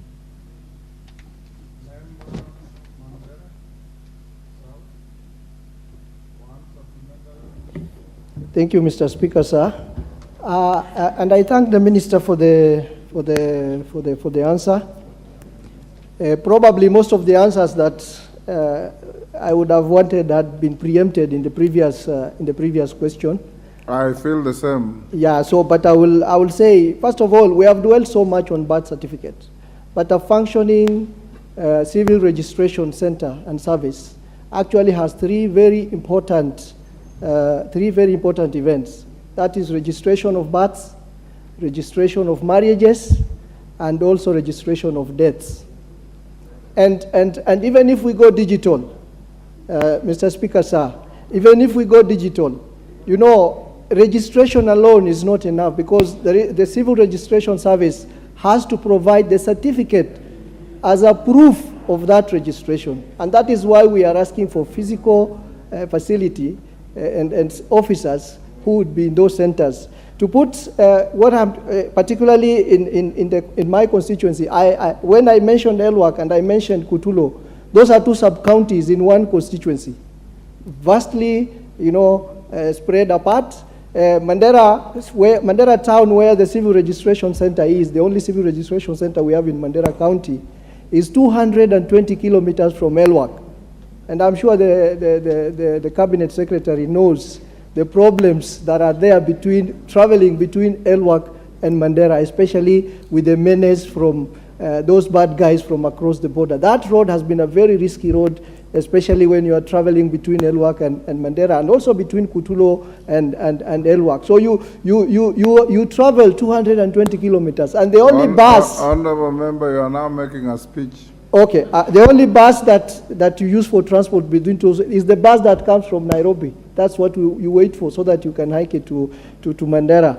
So my plea to the cabinet secretary is that a sub-county like Elwak and Kutulo, which are some of the oldest in that region, surely require civil registration centers very urgently, because of the importance of those certificates that the Honorable Mother Wangari had mentioned earlier. You know, the name is, if you want to travel with your child from Mandera now, you cannot take that child on the flight if they don't have a birth certificate. And this all is a challenge, and we require those documents in Mandera. I think the answers that have been given, the usual answers that we hear when government gives answers to, you know, lack of facilities, lack of officers, lack of funding. These are answers which... Honorable Harrow, you are debating. Okay, sir. I gave you an opportunity to ask a supplementary if you feel your question was not sufficiently answered. So what the Honorable Cabinet Secretary mentioned, that some of the initiatives come from the MPs. And I have the benefit of having a copy of his written answer. And he had mentioned of partnership between the Member of Parliament and the national government offices on the ground. I would want to know, what would that partnership look like? How does it manifest itself? Because we would really want to initiate those initiatives and see what that partnership can do to help our people on the ground. Thank you. Thank you, Honorable Member. Rindikiri, one question. Thank you, Mr. Speaker. I want to thank the PS for the confidence he has answered our questions, but I have a problem, Mr. Speaker, when it comes to the issuance of passports. There are some questions that I think that form need to be reviewed, particularly on the fathers, mothers, and even the children, some of who could be deceased. I don't see the relevance for that. Two, there is so many migrants who have come to this country purporting to be experts in various fields. They have been given permit to work in Kenya. Even some of them have no technical expertise, taking jobs for Kenyans who are even very qualified. What is this that the ministry is doing to ensure that we don't have hawkers coming here purporting to be expert in various fields? Thank you, Mr. Speaker. Julius Sunguli. 1 minute. Thank you, Mr. Speaker. I just want to ask the Minister to confirm whether the answer he gave about birth certificates also applies to forms for registration of persons.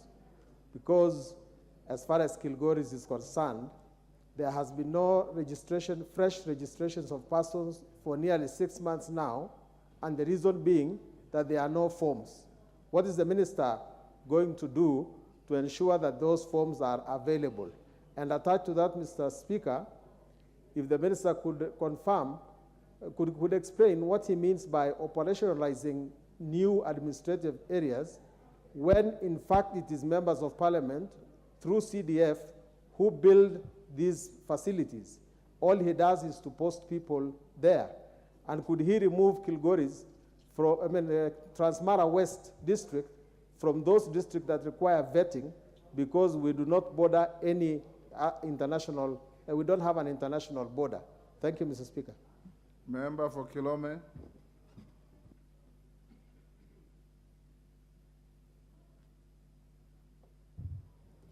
Thank you, Honorable Speaker, for the opportunity. Mine is just very brief, and this one goes direct to the CS. I had a serious meeting with the CS for the last, like around 60 days, and they promised me that this is Kilome constituency, Bwana CS. You promised me I will get a registrar in my constituency because I already have the office. So I would just want to make a follow-up on the same. Thank you, Honorable Speaker. Last on this, Johanna Ngeno. Thank you, Mr. Speaker. I also wish to congratulate the CS for the questions and answers he has made. Mr. Speaker, mine is just almost on the same issue of registration centers. Mr. Speaker, I would wish the CS to consider whether in those areas where there are no registration centers, to make mobile registration so that those people who cannot, or by the time the government puts money to build offices and send officers there, people should be able to access those particular registration centers. Speaker, and secondly, one at a time. Speaker, secondly, on the question of boundaries, areas that are bordering international countries, where we have serious vetting and actually denying people to get their IDs, can they also remove Mwadikir from that list of constituencies which are bordering either Tanzania or other countries? Thank you, Mr. Speaker.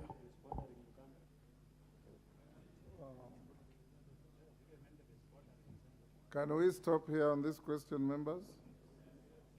Yes, Minister, answer those supplementaries.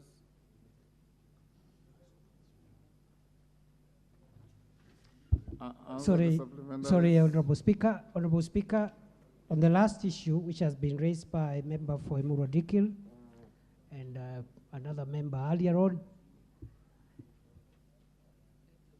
the government takes the view and has decided that vetting is a discriminative process which exposes citizens from certain parts of the country to unduly difficult procedures. Of course, the reason why this policy has been there is for good reasons. It's for our national security. Where you have large threats, then you need to be a bit careful so that you minimize security threats through the registration of our citizens. However, we have come up with a modality of ensuring that all critical documents from passports, IDs, birth certificates, all critical documents must be supplied within 21 days, irrespective of where the applicants come from. Where possible, they can come out in 3 days, in 7 days, in 10 days, but no Kenyan should wait for 6 months, for a year, for 2 years to get an ID or a passport simply because they come from a certain part of the country. Therefore, within the next 3 months, the policy of vetting in all the citizen registration services will be abolished and replaced with a new way of ensuring that all registration documents are achieved by all Kenyans within a maximum of 21 days. Honorable Speaker, the issue of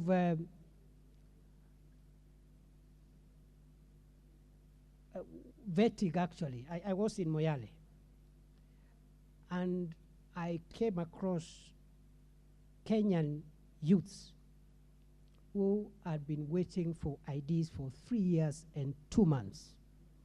About 10 young people from Moyale. They applied when they were 18, now they are 21, and they are still waiting. Why? Vetting. We are still, NIS and other institutions are still verifying certain things. This is unacceptable. We are going to abolish that. Honorable Speaker, the member for Kilome, it is true, I agree, Honorable Speaker, I committed to the member who came to my office that we will post a civil registration officer there, but I asked him to support, and that also ties with the question the member asked, what kind of support is this the CS is talking between the national government and CDF? Where the member through CDF is able to obtain consent to build the office, then we give staff and of course the resources that are tied to making sure the office is operational. And that is what we are calling operationalization for the member for Kilgoris. Because even if it's built by CDF, CDF is also public money, okay? But the unit is not operational because the Ministry of Interior must post an officer and give that officer money in the budget to run the office. You can build an office and it's not operational because, one, there is no staff, or you have staff who have no budget to run the office. Honorable Speaker, therefore, in response to the member for Emurua Dikil, member for Kilgoris, and other members, vetting will not only be abolished in those constituencies, but across the country. And for the member for Kilome, now that the office is complete, I will post a civil registrar in Kilome on Monday. Thank you, Mr. Speaker. Honorable Joseph Gitari, you have 2 questions in a row. Minister, indulge him to ask both at the same time. They seem to be related to security issues. So ask question 106 and 107. Together. Together. Thank you, Speaker.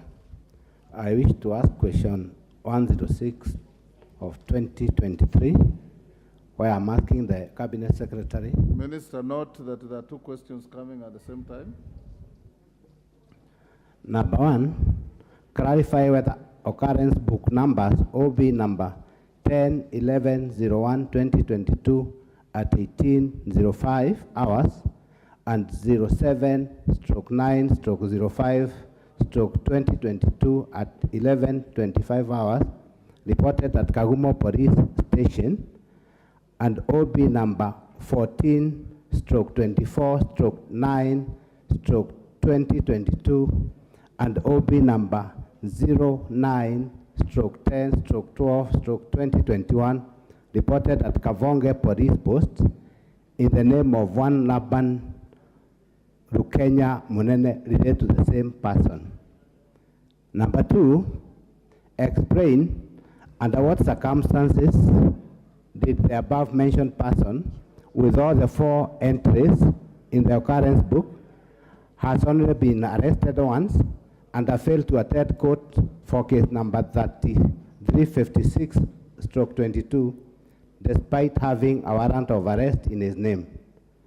Number 3, state the reason as to why the said person was released from Kagumo Police Station in September 2022, despite having serious pending cases against him.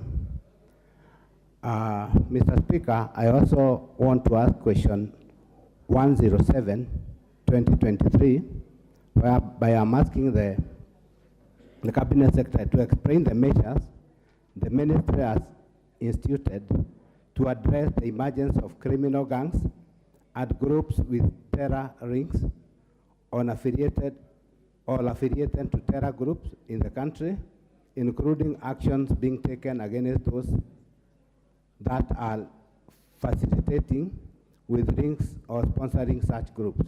Number two, describe the strategies the ministry has put in place to deal with the emergence of criminal gangs in major towns of Nakuru, Nairobi, Mombasa, and other towns, in particular criminal gangs known as Wechame militia group that is terrorizing residents in Kagumo town in Kirinyaga Central.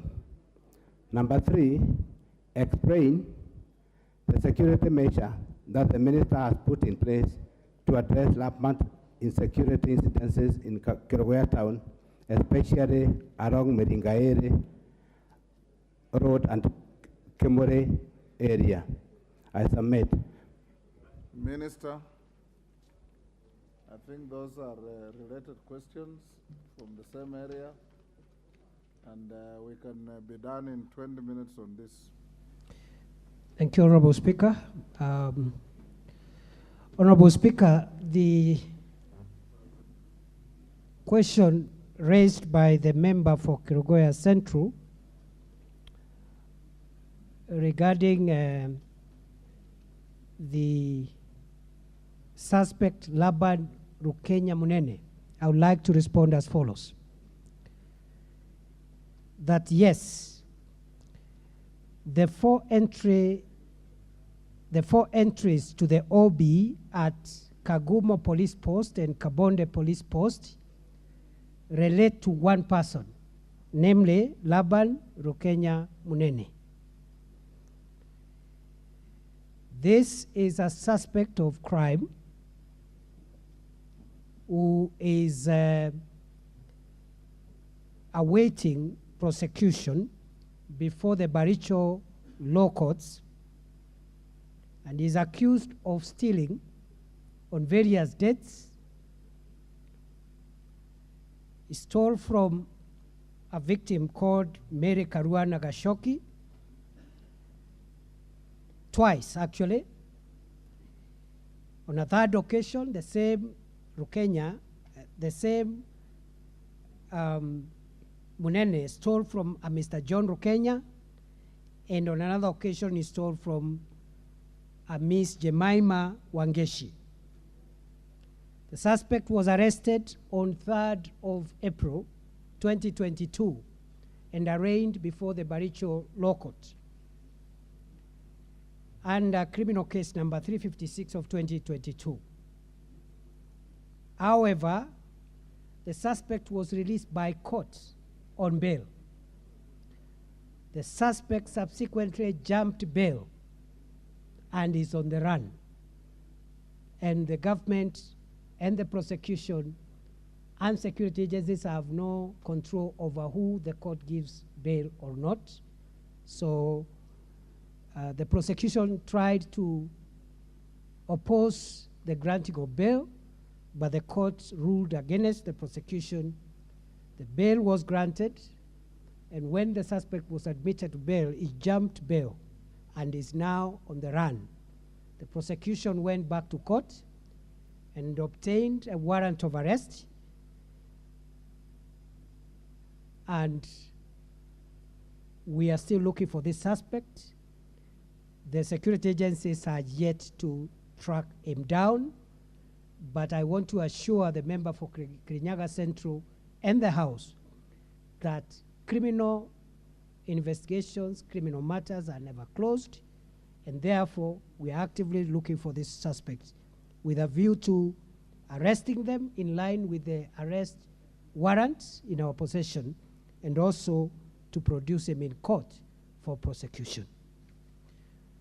Honorable Speaker, with regard to the next question from the same member, parliamentary question number 107 of 2023, I would like to respond as follows.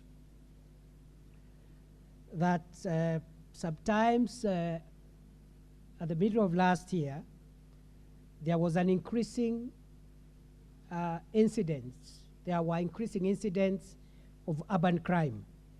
the most affected urban center was Nairobi.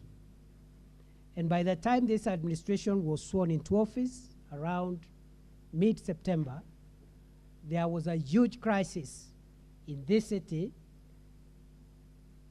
arising out of terror gangs, gangs of youths, knife-wielding, some armed with pistols, other crude weapons, terrorizing people, robbing people day and night in many parts of the country. We have been able to contain that problem in Nairobi drastically by change of command, but also by change of strategy and deployment, by using special units within the National Police Service. And by and large, I think I am happy that crime has come down by nearly more than 60%, if not more, based on the statistics we are getting, and that matter is under control. But we are also aware there have been some criminal gangs terrorizing people in Nakuru, a gang called Confirm. We have been able to neutralize that threat because 3-4 months ago, it was a real menace. We've been able to arrest the ringleaders, and some of them have been arraigned in court. And right now, I think the situation is under control, and I can also report in the process we had to change again the command of Nakuru County to make sure that we inject fresh leadership and a new team, because sometimes when officers stay in one area for some time, they become a bit lethargic. And that's why we have a policy that no officer, no commander should stay in one station for more than 3 years, to allow them not only serve the whole country and the variety of the entire country, but also to ensure that they don't get involved in local communities and start being lethargic and not become the professionals they are supposed to be. The strategies, therefore, that we are applying to deal with this problem of organized gangs include intelligence-led investigations, which are working very well. But unfortunately, the downside, Honorable Speaker, is that intelligence-led investigations take a little time. But whenever we zero in on a suspect, we have enough evidence, enough intelligence, enough evidence that can be able to help us deal with the core of that issue. In fact, this is the approach we are using in the area issue of banditry. As we speak, we have on our radar very, very high-ranking suspects within the banditry networks. We believe we have enough information, and perhaps once we start striking on the network, the thing will come down. But you know, we needed to take a bit of time to be sure that we have the right information that can help us nip the problem in the bud. Other than that, we are investing heavily, Honorable Speaker, on special units so that to allow police on general duties to concentrate on general maintenance of law of order. But where you have organized crime, organized gangs, banditry, terrorism, trafficking in drugs, and other sophisticated crimes, we are using formed units, including the Rapid Deployment Unit, including ASTU for livestock, the Anti-Stock Theft Unit, including SOG, the Special Operation Group, which has done a great job in neutralizing some of the most complicated security threats, especially in the counter-terrorism effort, and also including SWAT, which is the Special Weapons team that deal with urban close-range crime prevention and crime combating. And we have SWAT teams for men and women officers who do not operate in uniform, and they are really helping us a big deal in containing urban crime. And based on the information that the member has raised about Kagumo town, I am going to personally discuss with our police command in Kagumo so that we put in place a program to make sure that, as we have done in Nairobi, as we have done increasingly in Nakuru, we also exterminate that criminal gang before it takes over Kagumo town, because this country must be a country where citizens are free and they are not living under the terror of criminals. I thank you, Honorable Speaker.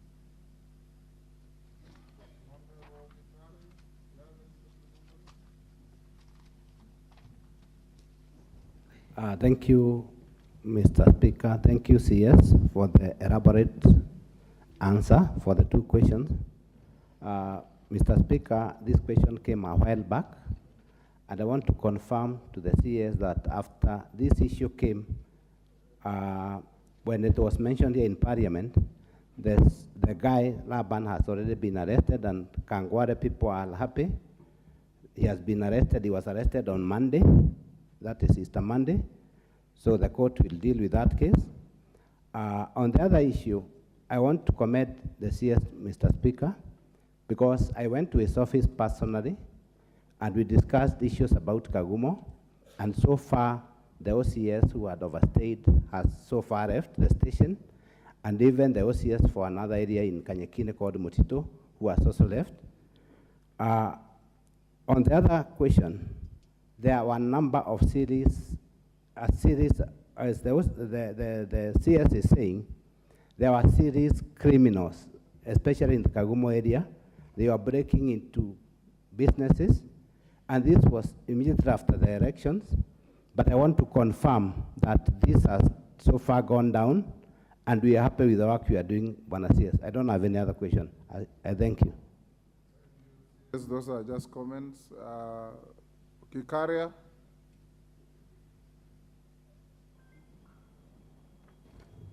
Thank you, Honorable Speaker, and I want to thank Waziri for the information that he has given, and I want to confirm. It is true, the activities of the confirmed gang has been brought down by not even 60%, almost to 70%. Honorable Speaker, I can confirm we don't have even a single death in the last 1.5 months. But my question that I want to ask Waziri on this confirmed gang, Honorable Speaker, is that maybe, I don't know if he has a record of the number of deaths caused by these knife wielding gangs, because they carry a knife always, and they strike using the knife, including 2 of our very good rugby players who lost their lives around 3 months ago. So maybe if he has a number of the deaths which have been caused by this criminal gang. Secondly, phones are involved, because whenever they strike, they get your phone. And the people who are attacked normally report to the police station for police to be able to follow up on these phones. Then, and that would be a better way of following a phone that has been stolen, and you can be able to reach to the people who committed that crime. And maybe the reports which have been done, how many phones have been recovered in the process, so that they can be able to arrest the people. Even if you bought a phone, then you must have bought it from somebody, then you give that information. Lastly, Thank you. That's enough. Okay, give him the mic. One supplementary, Kikari. yes, the very last one. Honorable Speaker, is about police officers. The station where this, because the operations of Confirm is normally on the southern part where we have a police station called Bondeni. And that police station, Honorable Speaker, is notorious about the police officers who collude with these criminal gangs to be able, I've heard they just change the command, but they leave the actual policemen who have become, so what action other than the command at the station? Because the police officer who has come now, the OCS, is doing a tremendous work. So what happens to the officers under him, who are the main culprits who are involved in collusion with this gang? And the very last one is, if I have information, No, I'll give the floor to Honorable Mawade. Honorable Gikari, you have had 3 bites. Thank you, Mr. Speaker. First, I want to thank the CS for having appeared here today so that we can be able to exchange with him or rather answer our questions. First of all, I want to ask the Bwana CS, are you aware that on Thursday, March the 30th, a 17-year-old high school student by the name Master Ezekiel Macau of Double Vision Secondary School was shot at Pipeline Estate, a resident of Pipeline Estate. On the same day, also, a 16-year-old boy by the name Master Stephen Mwau Muthusi was hit with a tear gas canister on the head, admitted at Kenyatta National Hospital, and succumbed to the injuries and taken to the city mortuary. Burial permit number 0416790 at the city mortuary. And what are we doing about the officers that shot these two young individuals? Thank you, Mr. Speaker. Women Rep Isiolo.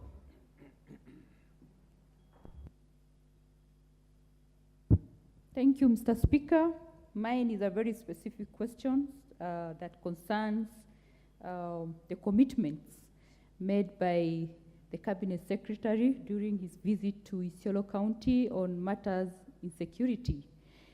First of all, I would like to thank him for making an effort to go to specific places where we've been having a challenge with insecurity along the border.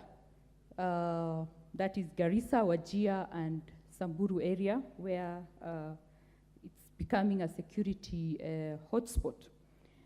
We may be enjoying a relative peace at the moment because of the drought situation that has existed before, but now we are getting out of that with the blessings of the rain.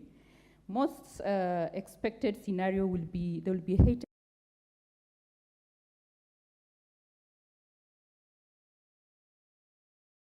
We currently seeing could be deceiving. So my question, Cabinet Secretary, is to speak to the specific commitment you made in the area called Mlango, bordering Samburu County, an area called Yamicha, bordering Wajir County, and an area called Korbesa, bordering Garissa County, where we've had so many people killed and a lot of livestock taken. You promised you will put up a formed unit there. It could be a buffer zone where you ensure that such level of killings will not happen in the future. Where are we with that? Secondly, on the issue of KPR. One at a time, I gave you an KPR, Mr. Speaker, I'm finishing. On the issue of KPR, that could be very useful to our people. Where are we on that in the case of Isiolo? And for your criteria for operationalizing the sub-counties, the 80 sub-counties, could you also add the level of insecurity as one of the criteria to be considered to let counties be operationalized in that order? Thank you, Mr. Speaker. Thank you, Honourable Member. Kamket.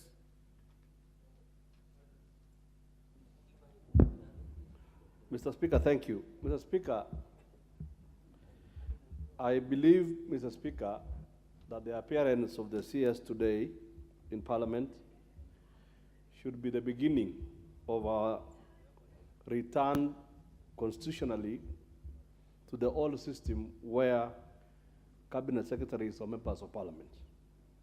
Because indeed, we have been speaking to each other as Parliament without the presence of executive. Honourable Kamket, I've given you an opportunity to ask a supplementary question I and am, make a speech.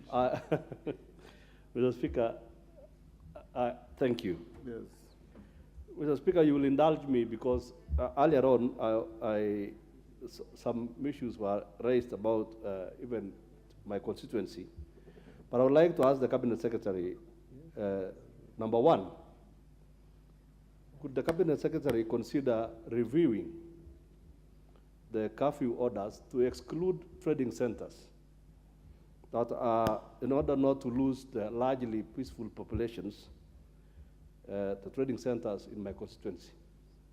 Number two, Mr. Speaker, given that so far there has been no policing value or even deterrence value of roadblocks, could the Cabinet Secretary consider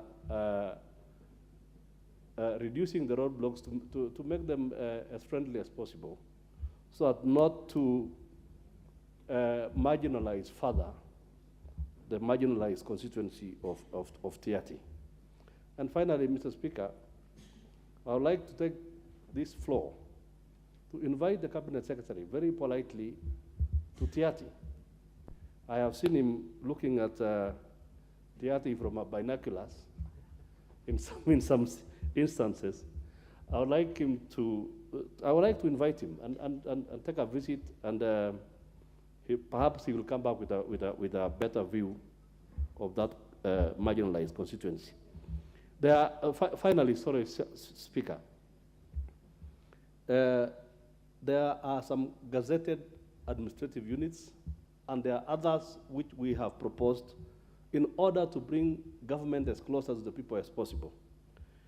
And could he make a commitment on the floor on whether that is going to be done in the shortest time possible, including the Tiaty Central Sub-County? Thank you, Honorable Speaker. Saidi Poster.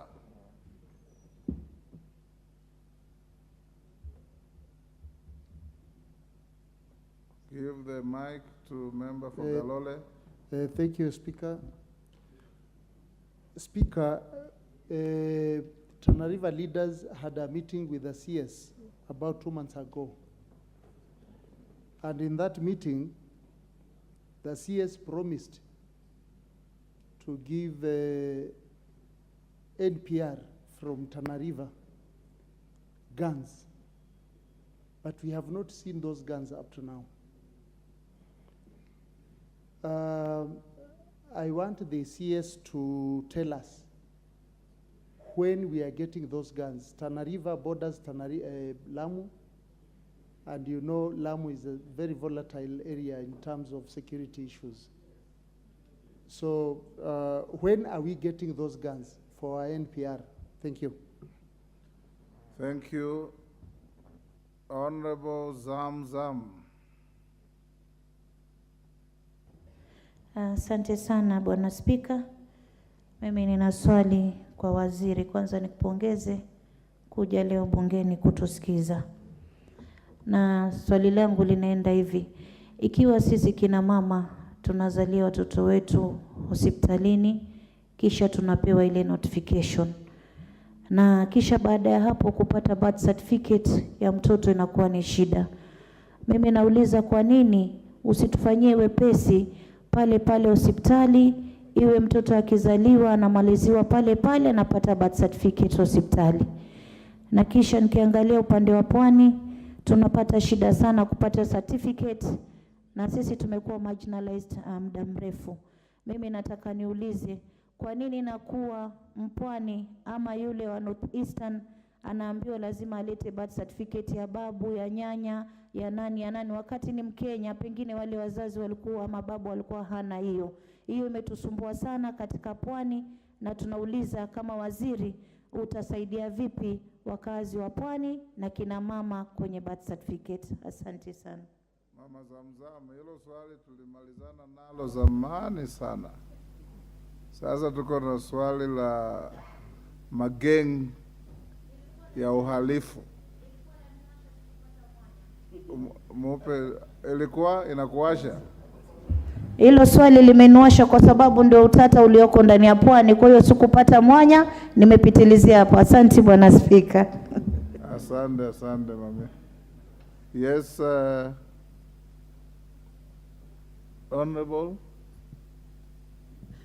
Yes. Ni Professor. Okay. Yes, ask your question, Mheshimiwa. Asante, thank you very much, Mr. Speaker. My question is on the same. Igembe Central, we were promised NPRs. The guns were promised. So far, we've not got any. And the area also is marginalized. Insecurity cases are very high. Drug trafficking from the centers around Kiotene, this issue has been discussed. We requested that that place be moved into a police station. Nothing has been done. Also, this area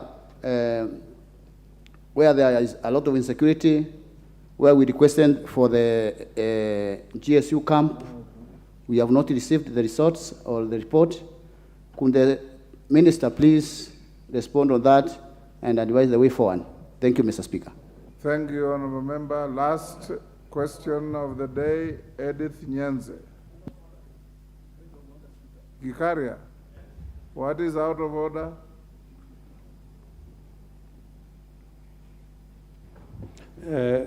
Thank you, Honourable Speaker. This comes out of what the immediate Speaker, Mheshimiwa, has just indicated. Honourable Speaker, it's about the implementation of Waziri coming here, the commitments which are done.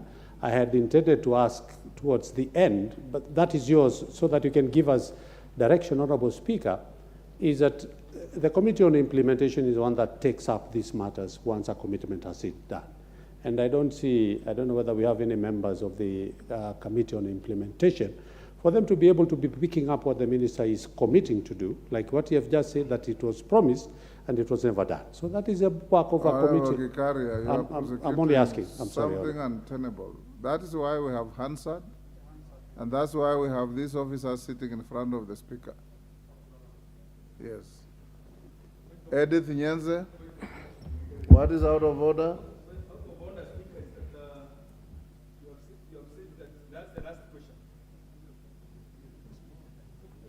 The chair cannot be out of order. Take your seat. Take your seat, Honourable Member. Edith Nyenze. Thank you, Mr. Speaker. Let me take this time to congratulate the CS for the good work he's doing, especially on answering the questions. My concern is on insecurity. Especially, the question is whether the police officers would actually arrest their own. And there was a case in my constituency in February whereby a businessman was attacked together with his family. They were attacked by 4 people who were in the police uniform and they were armed. And actually they were beaten and left for the dead. Then they were taken to the hospital. Then after that, 3 of them rightly could identify one of the thugs whom they said, or whom they identified as a police officer. And this case was reported to the right places. They were promised that the 4 thugs would be paraded so that they can identify the people, but this has not been done. It has actually been reported several times. I know there is I poor, but still no one is taking any action. So my question is, what should be done? And do really police officers are arrested by their own? Minister, indulge me to give 2 more. Lillian Kogo and the Honourable Member who was solicited by... I thank you so much, Honourable Speaker, and I appreciate the Honourable CS and his team for coming to the floor of the House. Mine concerns administrative units in Rangwe constituency. Papa, as it were, there are very, very big administrative units that I want to bring to the attention of the Honourable CS. We have big locations that need to be subdivided. What needs to be done has been done from our part. Game East has 1 chief and an assistant chief since independence. Kotieno has a chief and an assistant chief since independence. There has been proposals for Nyachar, Rangwe Town, West Kotieno and East Kotieno. Central has a proposal to have Kabor. Game Sorika Chiena has a proposal also to have 2 sub-locations. Komolo, Honorable CS, has a proposal to have Komolo divided into 2 sub-locations, and West Game, we need Upper Kanyanjua and Lower Kanyanjua. kindly, Honorable CS, I ask this question. When are we going to have these units put in operation so that the people of Rangwe constituency can enjoy close services of administrative units as other places? We also need more locations in East Kochia and also in Gongo area. I thank you, Honorable Speaker. Moses Kirima, finally. Thank you, Mr. Speaker, sir. My humble question. 1 minute. Who is the member standing and raising the hand? Because of the light, I can't see you clearly. Okay, after Kirima, I'll give you the last shot. First, I thank the CS for the way he has answered the questions candidly, and we are really satisfied that CSS was supposed to be coming to Parliament to answer questions. We have been having raw answers before. Then, Mr. Speaker, sir, my humble question is to the CS, to the extent that in my constituency and the surrounding constituencies in Meru County, we have been hit hard by hand and drugs menace. And at the same time, illicit blue. And that one is so much rampant around the Mount Kenya region. What is the CS doing to make sure that we stamp out these hand and drugs? Because almost in every market, you find a group of youths sitting down, and there are suppliers who comes in pikipikis, and these hand and drugs are not manufactured in Meru. They come all the way from Nairobi and some other areas. How do we do, or what is the ministry doing to make sure that we stop this transportation for them to be reaching the young men in our areas? They are becoming zombies. Thank you, sir. Thank you, Mr. Speaker. Honorable Minister, I have two requests which I have acceded to. Honorable Oyula from Butla, ask one question in 1 minute. Then I'll close with the Honorable Dr. Mwiti. And Honorable Mwiti, you don't have to stand to be given the opportunity, just sit. We must bring this to an end. Oyula, then Mwiti, then closure. Thank you, Honorable yes, Speaker. Then Mama Kwale. Yes. Go on, Oyula, one question. Yeah, thank you, Honorable Speaker. I want to ask one question regarding insecurity emerging in Butula constituency. This is come about by the so-called gold diggers. We have an area in the constituency which has been invaded by gold diggers, and they come from all over the country. During the day, they are busy in their gold digging. In the evenings, at night, they attack the residents. And this is now becoming very serious. Can something be done to investigate this case and even stop that exercise of gold digging? Because if left now, it will go beyond control. Thank you. Thank you. Mwiti, Dr. Mwiti. Thank you, Mr. Speaker. First, let me take this opportunity to thank the CS for having sorted out the issue of the DCC in Aboget and Egoji, and also to thank the CS for having managed to secure the security between Tharaka and the Saudi men where criminals are invaded. However, I would like the CS to tell us when he is providing the vehicle for the OSPD and Kobu, who is serving 250,000 and the 3 sub-counties. We are desperately in need of transport and also to manage the security. Thank you, Speaker. Mama Kwale. Huyo ndio wa mwisho kabisa. Mimi ndio wa mwisho. Huyo ndio wa mwisho kabisa. Basi nishukuru Mheshimiwa Spika. Nimshukuru Mheshimiwa Spika kwa kuweza kunipatia nafasi hii. Nimuulize waziri wa usalama wa ndani, kwanza pia nimpatie kongole kwa kuweza kuchaguliwa kama waziri wa usalama wa ndani. Pili, pia nimshukuru kwa kuweza kuitwa mbele ya bunge hili na kuweza